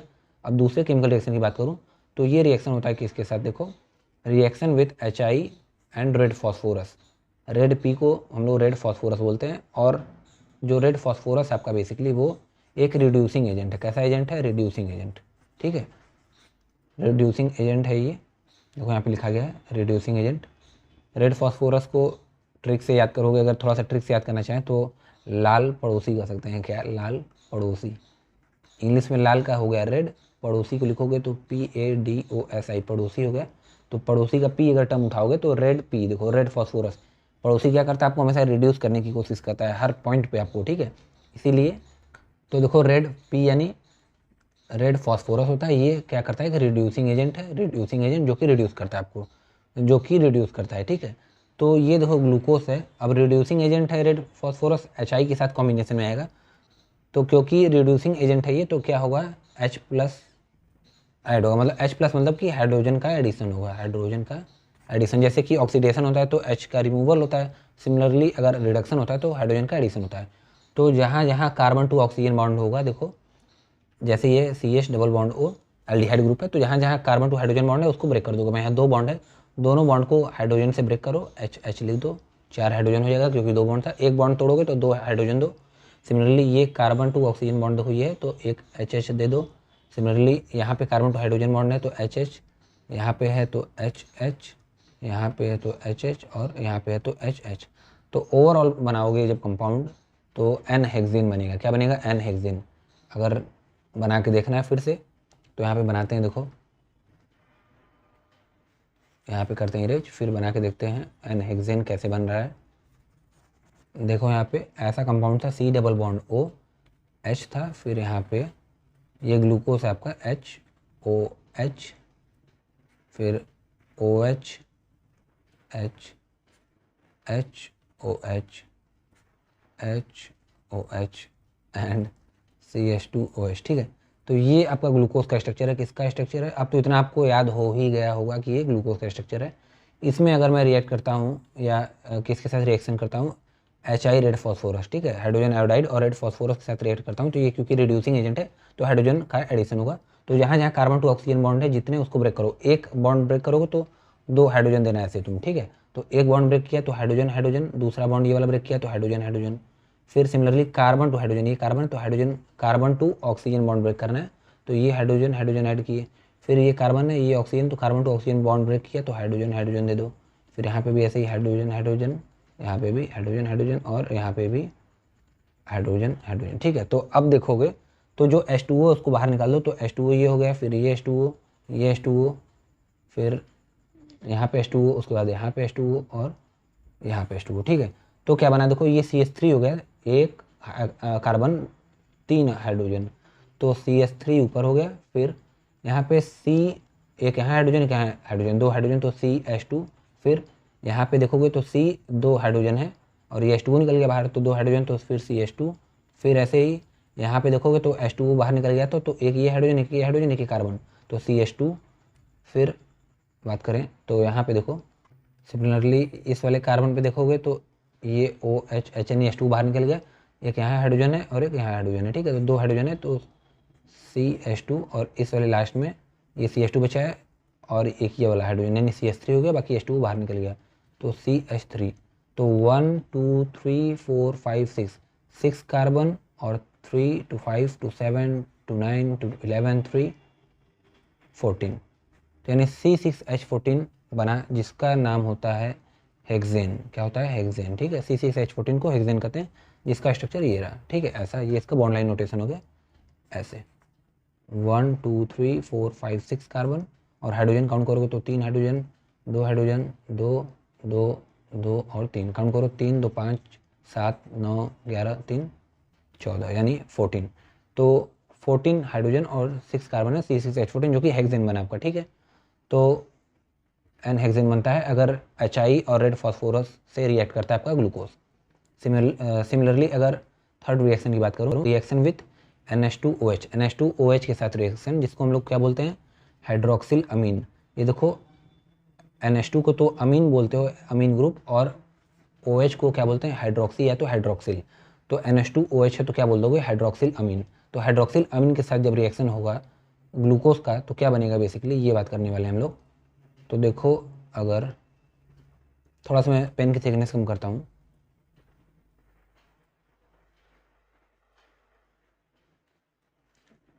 ठीक है। अब देखो यहाँ पे ये आपका एल्डिहाइड ग्रुप है, ठीक है, एल्डिहाइड ग्रुप है। इसको मैं ऐसे लिख सकता हूँ, देखो C डबल बॉन्ड OH, क्योंकि CHO एल्डिहाइड ग्रुप होता है तो C डबल बॉन्ड OH ऐसे मैं लिख सकता हूँ। अब इसको मैं अगर रिएक्ट कर रहा हूँ किसके साथ? NH2, यहाँ पे थोड़ा सा मैं स्मॉल करता हूँ, 1 मिनट, ऐसा, ये देखो। अब इसको मैं रिएक्ट करता हूँ किसके साथ? NH2OH के साथ।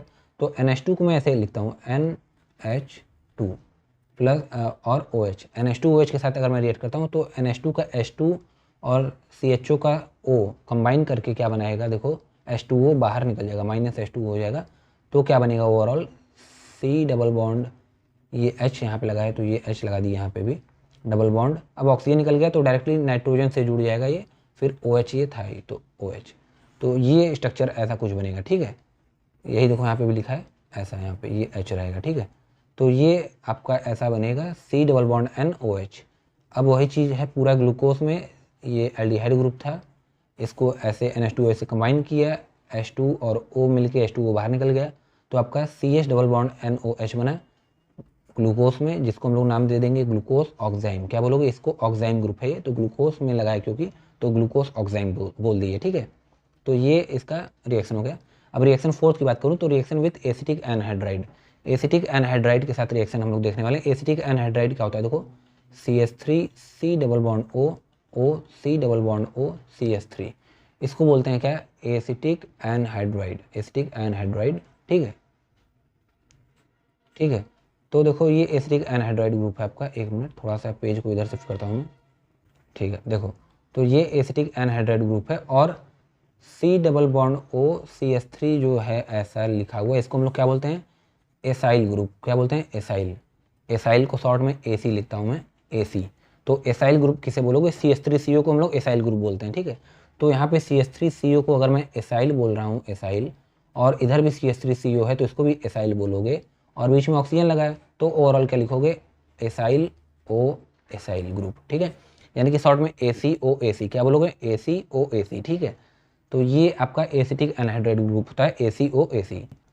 तो ये आपका शॉर्ट में होता है ACOAC, जिसमें जो कि एसिटिक एनहाइड्राइड होता है, जिसका फॉर्मूला CH3COOCH3 होता है, ठीक है। अब देखो, अब रिएक्शन की अगर मैं बात करूँ तो कैसे करेगा रिएक्ट ये ग्लूकोज से? बेसिकली ये देखो ACOAC को मैं यहाँ पे लिख दिया हूँ शॉर्ट में, एसिटिक एनहाइड्राइड ग्रुप है ये, ठीक है। अब ये कैसे रिएक्ट करेगा ये देखना हम लोग को, तो मैं इरेज करता हूँ थोड़ा सा। देखो तो ये मान लो ग्लूकोज हो गया हमारा, CHO H OH OH H H OH H OH और ये CH2OH, ठीक है। अब इसमें क्या करना है हम लोग को? सिंपली ACOAC है एसिटिक एनहाइड्राइड, तो इसको ऐसे ब्रेक करो, ठीक है। देखो ये एसिटिक एनहाइड्राइड ग्रुप था CH3, यहाँ मैं लिखता हूँ CH3 C double bond O O C double bond O CH3, ठीक है। ये एसिटिक एनहाइड्राइड ग्रुप है, इसको ऐसे ब्रेक करो O पे माइनस, C पे प्लस, ठीक है। तो ये वाला प्लस चार्ज, ये वाला माइनस चार्ज, यानी कि शॉर्ट में लिखूँ तो इसको जब AC ग्रुप बोला तो AC पे प्लस, फिर ऑक्सीजन पे माइनस, फिर ये AC, ठीक है, ऐसा कुछ बनेगा। AC पे प्लस, फिर OAC पे माइनस चार्ज, ठीक है। तो AC पे प्लस, OAC पे यहाँ पे माइनस चार्ज। अब जहाँ जहाँ OH है वहाँ पे उसको कन्वर्ट कर दो O माइनस H प्लस में। जैसे OH ऐसा होता है ना, तो O पे माइनस चार्ज हो जाएगा, H पे प्लस चार्ज, क्योंकि O की इलेक्ट्रोनिगेटिविटी ज़्यादा होती है, तो बॉन्ड को अपने पास शिफ्ट कर लेगा, तो माइनस चार्ज आ जाएगा, ठीक है। तो यहाँ पे मैं लिखता हूँ ब्लैक कलर से थोड़ा सा, OH में O माइनस और H प्लस, ठीक है। तो देखो यहाँ पे अब O माइनस H प्लस हो जाएगा, similarly O minus H plus, O minus H plus, यहाँ पे भी O माइनस H प्लस, और यहाँ पे भी O माइनस H प्लस। अब प्लस वाले के पास जो माइनस वाला OAC है वो आके कंबाइन करेगा, और माइनस वाले के पास प्लस वाला जाएगा, ठीक है। यानी AC जो पॉजिटिव बना है वो O माइनस के पास जाएगा, और OAC माइनस पार्ट वाला H प्लस के पास जाएगा। तो क्या ओवरऑल बनेगा ये कंपाउंड, ऐसा CHO, फिर यहाँ पे हो जाएगा HOAC, ठीक है। ऑक्सीजन माइनस था तो AC यहाँ पॉजिटिव है, तो OAC यहाँ AC प्लस चला जाएगा इसके पास, फिर ऐसे ही यहाँ पे OACH, सिमिलरली यहाँ पे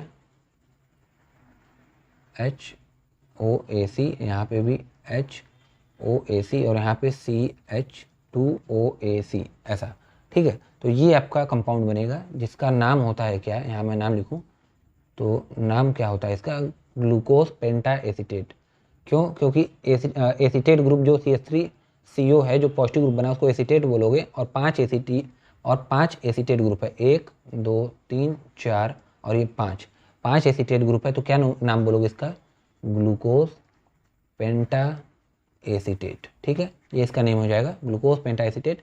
अब डायरेक्टली इसको ऐसे भी लिख सकते हो कि यहाँ पे ये देखो 4 कार्बन है और हाइड्रोजन भी 1 2 3 4 है, तो इसको मैं देखो इस फॉर्मेट में भी शॉर्ट में लिख सकता हूँ, CHO ग्रुप ये ऊपर लगाया देखो ये वाला, फिर यहाँ पे कार्बन लिख के 4 हाइड्रोजन भी है, और AC ग्रुप भी 4 लगा है इतने में, तो AC 4 टाइम्स करके फिर यहाँ पे CH2OAC शॉर्ट में लिख सकता हूँ, ठीक है, ऐसे ये वाला चीज़, इसका नाम ग्लूकोज पेंटा एसीटेट हो गया, ठीक है।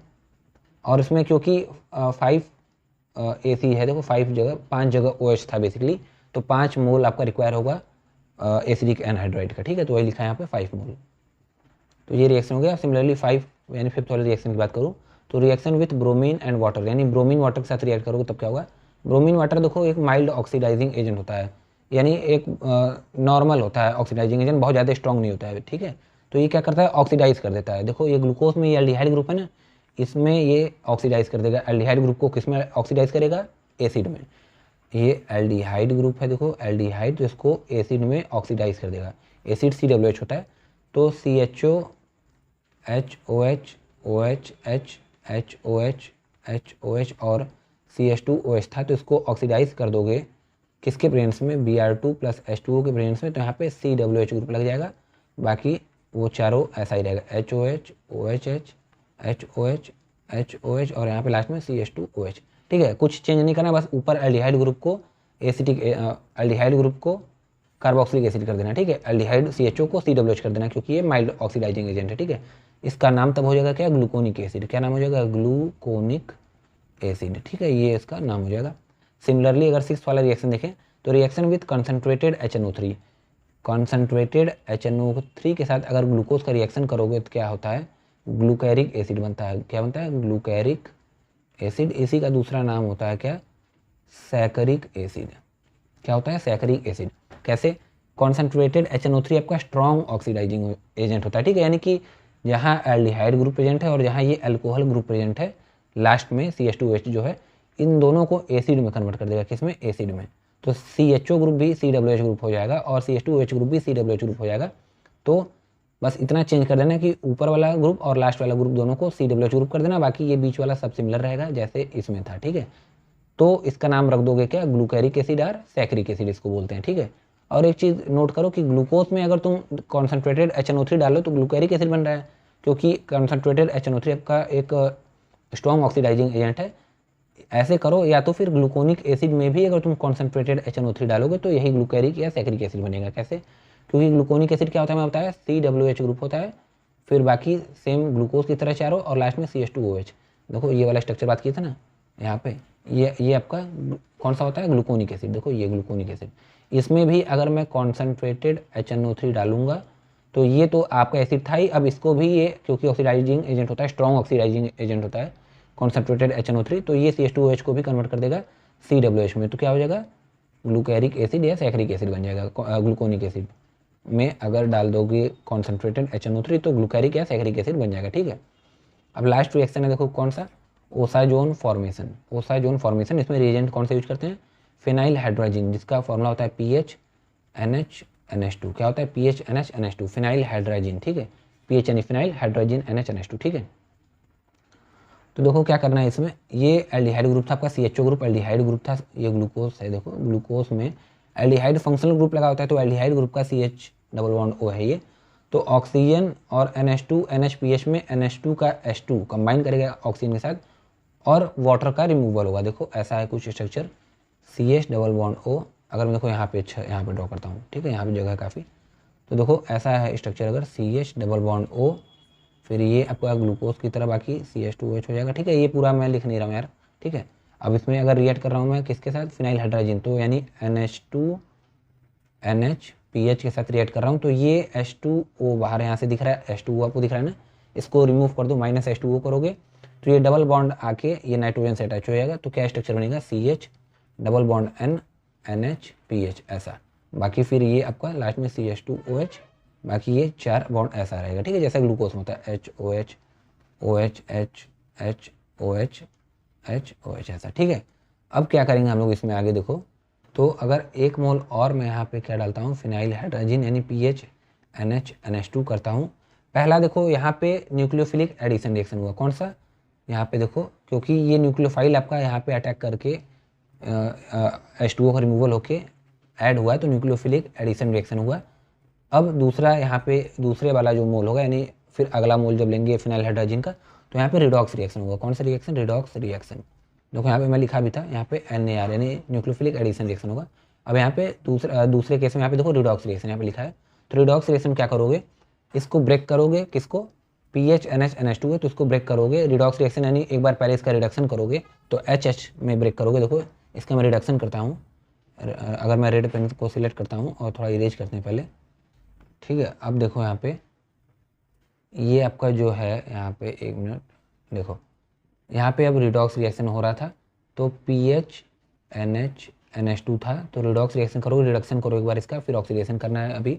तो रिडक्शन किया तो बॉन्ड ब्रेक किया ये वाला NH NH2 का, हाइड्रोजन ऐड किया, क्योंकि रिडक्शन में एडिशन ऑफ हाइड्रोजन होता है, तो हाइड्रोजन ऐड किया, तो ये PHNH2 हो गया। ये देखो 2 H हो गया ना, तो ये NH2 हो गया, फिर ये प्लस ये NH3 बन गया, NH3 अलग हो गया और PHNH2 अलग। अब याद आ रहा है PH यानी फिनाइल, फिनाइल यानी बेंजीन के ऊपर ये बॉन्ड, फिर NH2 ग्रुप लगाया, तो इसको हम लोग क्या नाम देते हैं, एनिलीन। क्या बोलते हैं इसको, एनिलीन। और ये NH3 यानी अमोनिया, ठीक है, ये निकल गया दोनों आपका एनिलीन और अमोनिया, ठीक है। तो रिडक्शन यहाँ पे कर दी, और ऑक्सीडेशन कहाँ करना है, इधर देखो, ये जो पहला वाला कायरल कार्बन था वहाँ पे ऑक्सीडेशन करना है आपको। ये पहले वाले अगर मैं जूम करूँ थोड़ा सा, देखो यहाँ पे अगर ये जो पहला वाला पोजीशन था ये कायरल कार्बन, यहाँ पे आपको ऑक्सीडेशन करना है, तो क्या करोगे, ऑक्सीजन का एडिशन कर देना, ठीक है। अब क्योंकि एक कार्बन पे अगर जब भी आपको 2 OH ग्रुप मिले, एक कार्बन पे जब भी 2 OH ग्रुप मिले तो हमेशा वाटर को रिमूव करो, वाटर को निकाल दो वहाँ से, ठीक है। तो H2O यहाँ से निकालोगे तो क्या बनेगा, C_O, ठीक है, क्या बनेगा, C_O। देखो क्योंकि ये दो, देखो एक ये OH है, यहाँ से H लिया, ये दोनों H2O में माइनस कर दिया यानी बाहर निकाल दिया, तो कार्बन डबल बॉन्ड ऑक्सीजन बचेगा, ठीक है, क्योंकि कार्बन हमेशा ऑक्सीजन के साथ तो डबल बॉन्ड बनाता है, ठीक है। तो C_O हो गया, यहाँ पे वही देखो, यहाँ पे रिप्रेजेंट किया हूँ डबल बॉन्ड O, यहाँ पे कार्बन है, ठीक है, तो C_O हो गया। फिर फर्दर 1 मोल अब PHNH NH2 लाए यानी फिनाइल हाइड्रोजन लाए, तो अब यहाँ पे जो ये डबल बॉन्ड O है, कार्बन डबल बॉन्ड O, ये PHNH NH2 के H2NH2 जो है NH, फिर PH ऐसा PHNH NH2, इसमें से फिर H2O बाहर निकलेगा ऐसा, तो क्या बनेगा, कार्बन डबल बॉन्ड नाइट्रोजन। क्या हो जाएगा, कार्बन डबल बॉन्ड नाइट्रोजन, फिर सिंगल बॉन्ड NH, फिर PH, ठीक है। यही वाला स्ट्रक्चर फिर से बन जाएगा जो ऊपर फर्स्ट वाले कार्बन पे था, ठीक है, वही सेकंड वाले कार्बन पे भी हो जाएगा। तो ओवरऑल स्ट्रक्चर क्या बनेगा, देखो CH_N NHPH, फिर C_N NHPH, फिर HOH HOH HOH CH2OH, ठीक है। तो इसका नाम होता है ओसाजोन, या तो दूसरा नाम इसका बोल सकते हो ग्लूकोसाजोन। क्या नाम है, ओसाजोन या तो ग्लूकोसाजोन, ठीक है। ये हो गया सिमिलरली फॉर फ्रक्टोज, फ्रक्टोज के लिए भी यही रिएक्शन ऐसा ही शो करता है ये, ठीक है।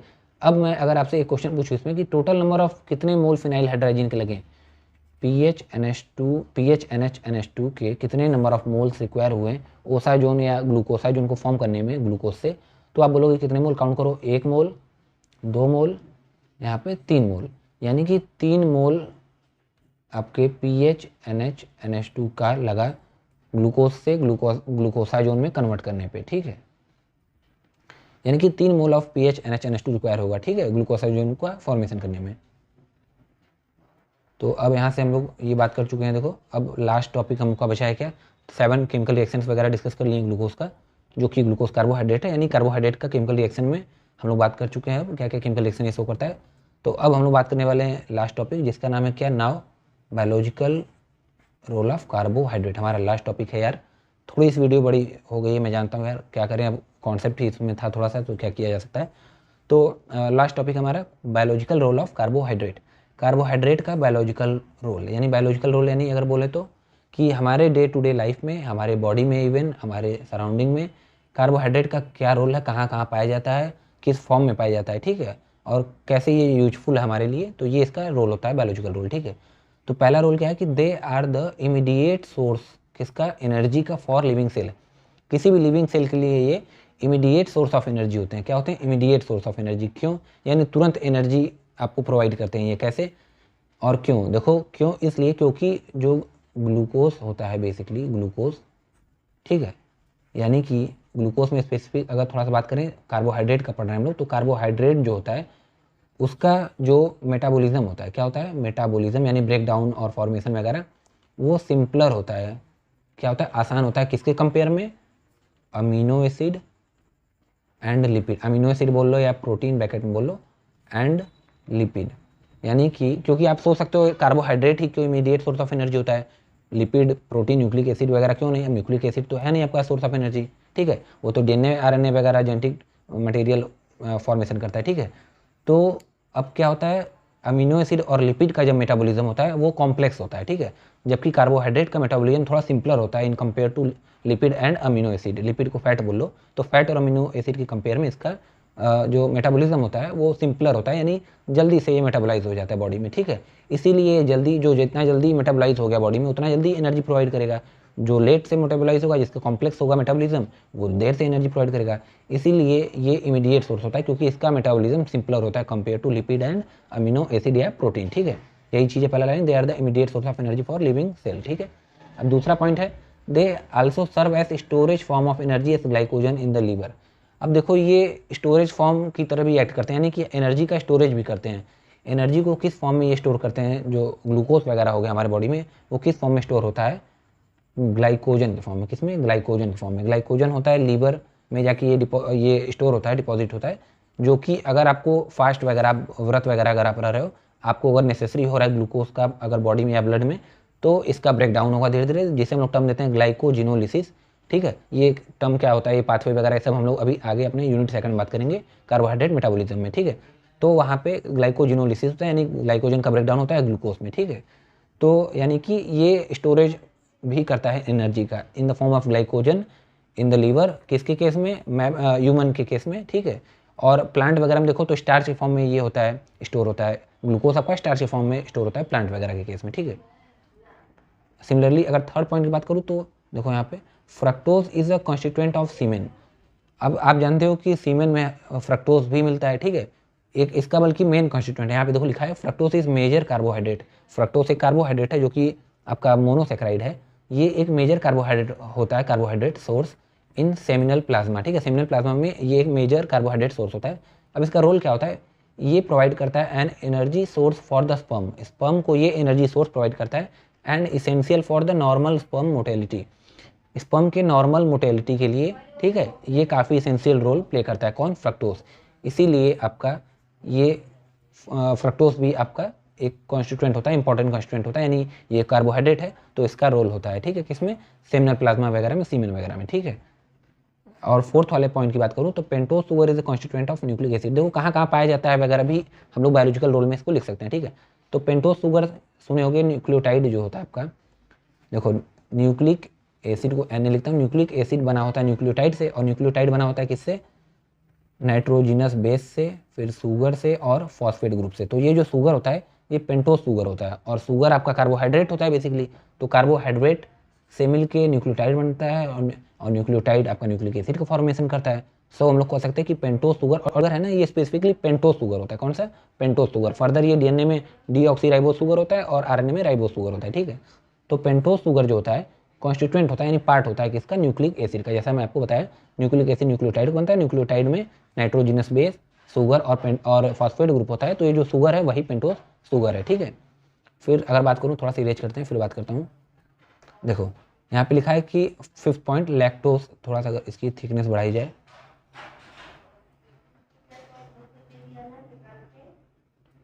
देखो लैक्टोज जो होता है आपका ये डाइसैकेराइड शुगर होता है। क्या होता है? लैक्टोज होता है ये, लैक्टोज डाइसैकेराइड। कौन सा शुगर है? डाइसैकेराइड। प्रीवियस वीडियो में बात किया था, जिसको ब्रेक डाउन करने पे आपको ग्लूकोज मिलता है और क्या मिलता है? गैलेक्टोज। दो मोनोसैकेराइड की यूनिट मिलती है, गैलेक्टोज और ग्लूकोज, ठीक है। देखो यहाँ पे लिखा है ग्लूकोज और गैलेक्टोज मिलता है ब्रेक डाउन करने पे। ये कहाँ पे मिलता है आपको? Found in milk. ये लैक्टोज कहाँ मिलता है? मिल्क में मिलता है, मिल्क में, इसलिए इसको मिल्क शुगर भी बोलते हैं, ठीक है। मिल्क शुगर किसे बोलोगे? लैक्टोज को। और लैक्टोज आपका कार्बोहाइड्रेट है, यानी कि ये मिल्क में मिलता है। तो ये एक इसका प्रॉपर्टी हो गया, इसका रोल हो गया, ठीक है। फिर 6th वाला अगर मैं लास्ट रोल की बात करूँ, बहुत सारे रोल हैं इसके यार। देखो 7th 8th 9th 10th बहुत पॉइंट हो जाएगा अगर आप पढ़ोगे तो, लेकिन 5 से 6 या 7 हाईएस्ट रोल आप याद रखो, ठीक है। तो 6th वाला रोल क्या है? देखो यहाँ पे ये लिखा हूँ मैं, हाइल्यूरोनिक एसिड। क्या लिखा हूँ यहाँ पे? स्पेलिंग लिखता हूँ, हाइल्यूरोनिक एसिड। हाइल्यूरोनिक एसिड जो है ये एक पॉलीसेकेराइड होता है। क्या होता है? पॉलीसेकेराइड। हम लोग प्रीवियस वीडियो में ही बात किए थे। अगार अगार, हाइल्यूरोनिक एसिड वगैरह ये सब आपका, फिर पेप्टिडोग्लाइकन वगैरह हो गया, ये हेट्रोपॉलीसेकेराइड होता है, ठीक है। तो ये पॉलीसेकेराइड है, is an important component of vitreous humour या विट्रस बॉडी। अब विट्रस ह्यूमर आपको सुना सुना लग रहा होगा, विट्रस ह्यूमर का ये एक इंपॉर्टेंट कॉन्स्टिट्यूएंट है। क्या है? देखो यहाँ मैं लिखता हूँ, हाइल्यूरोनिक एसिड जो है वो एक इंपॉर्टेंट कॉन्स्टिट्यूएंट है विट्रस ह्यूमर का। अब अगर नहीं याद आ रहा है विट्रस ह्यूमर क्या है तो मैं बताता हूँ। विट्रस ह्यूमर देखो हमारे आई में प्रेजेंट होता है। जब आई का स्ट्रक्चर ऐसे तुम बनाओगे, ऐसे ऐसे करके, ठीक है, ऐसे करके ऐसे बनता है ना आई का। अब यहाँ बीच में लेंस होता है, ठीक है, यहाँ ये कॉर्निया वगैरह हो गया, ठीक है, आगे। तो ये जो लेंस है यहाँ पे फिर सस्पेंसरी लिगामेंट, सिलरी मसल्स वगैरह ऐसे अटैच होती हैं। तो ये रेटिना होता है, ये क्या होता है यहाँ पे? रेटिना। और ये ऑप्टिकल फाइबर वगैरह होता है, optical nerve basically, optical fibre नहीं, ऑप्टिकल नर्व, ठीक है। तो यहाँ पे लेंस, ये लेंस है, लेंस और ये रेटिना के बीच में ये जो पूरी फ्लूइड भरी होती है, इसको क्या बोलते हैं हम लोग? Vitreous humour. क्या बोलते हैं? Vitreous humour. तो ये जो विट्रस ह्यूमर है वो किस चीज़ का बना होता है? एक कॉन्स्टिट्यूएंट होता है जो कि हाइल्यूरोनिक एसिड होता है, इसका बना होता है विट्रस ह्यूमर, ठीक है। और लेंस और यहाँ कॉर्निया के बीच में भी एक फ्लूइड ये भरी होती है, इसको बोलते हैं हम लोग क्या? Aqueous humour. तो यहाँ पे इसका ये नहीं है कॉन्स्टिट्यूएंट, बस मैं बता रहा हूँ कि एक्वस ह्यूमर लेंस और कॉर्निया के बीच होता है, जबकि विट्रस ह्यूमर आपका लेंस और रेटिना के बीच में होता है, ठीक है, यहाँ पे। तो यहाँ पे विट्रस ह्यूमर होता है, विट्रस ह्यूमर का एक कॉन्स्टिट्यूएंट हाइल्यूरोनिक एसिड होता है, ठीक है। और हाइल्यूरोनिक एसिड आपका पॉलीसेकेराइड है, और जो कि एक कार्बोहाइड्रेट है। तो ओवरऑल ये इसका रोल हो गया, इन कार्बोहाइड्रेट का बेसिकली रोल हो गया, बायोलॉजिकल रोल, कहाँ कहाँ ये मिलता है, क्या क्या यूज है इसका, किस चीज़ में ये कॉन्स्टिट्यूएंट की तरह कॉन्स्टिट्यूएंट अपना रोल प्रोवाइड करता है, कॉन्स्टिट्यूएंट की तरह एक्ट करता है, ठीक है। तो ये 6 इसके रोल हो गए यार। तो मैं होप करता हूँ कि आपको वीडियो समझ में आई होगी, और जो भी अगर डाउट होगा इस पूरे वीडियो में और या प्रीवियस किसी भी वीडियो में, तो आप कमेंट करके मुझे बताना, मैं पूरी कोशिश करूँगा उसको सॉल्व करने की, ठीक है। तो मिलते हैं यार ऐसे ही इंटरेस्टिंग नेक्स्ट लेक्चर में। उसमें हम लोग बात करने वाले हैं क्या? लिपिड के बारे में, लिपिड का क्लासिफिकेशन, इंट्रोडक्शन, उसके बाद फिर आपका इसका chemical nature and biological role lipid का, ठीक है। तो ये नेक्स्ट लेक्चर में बात करेंगे।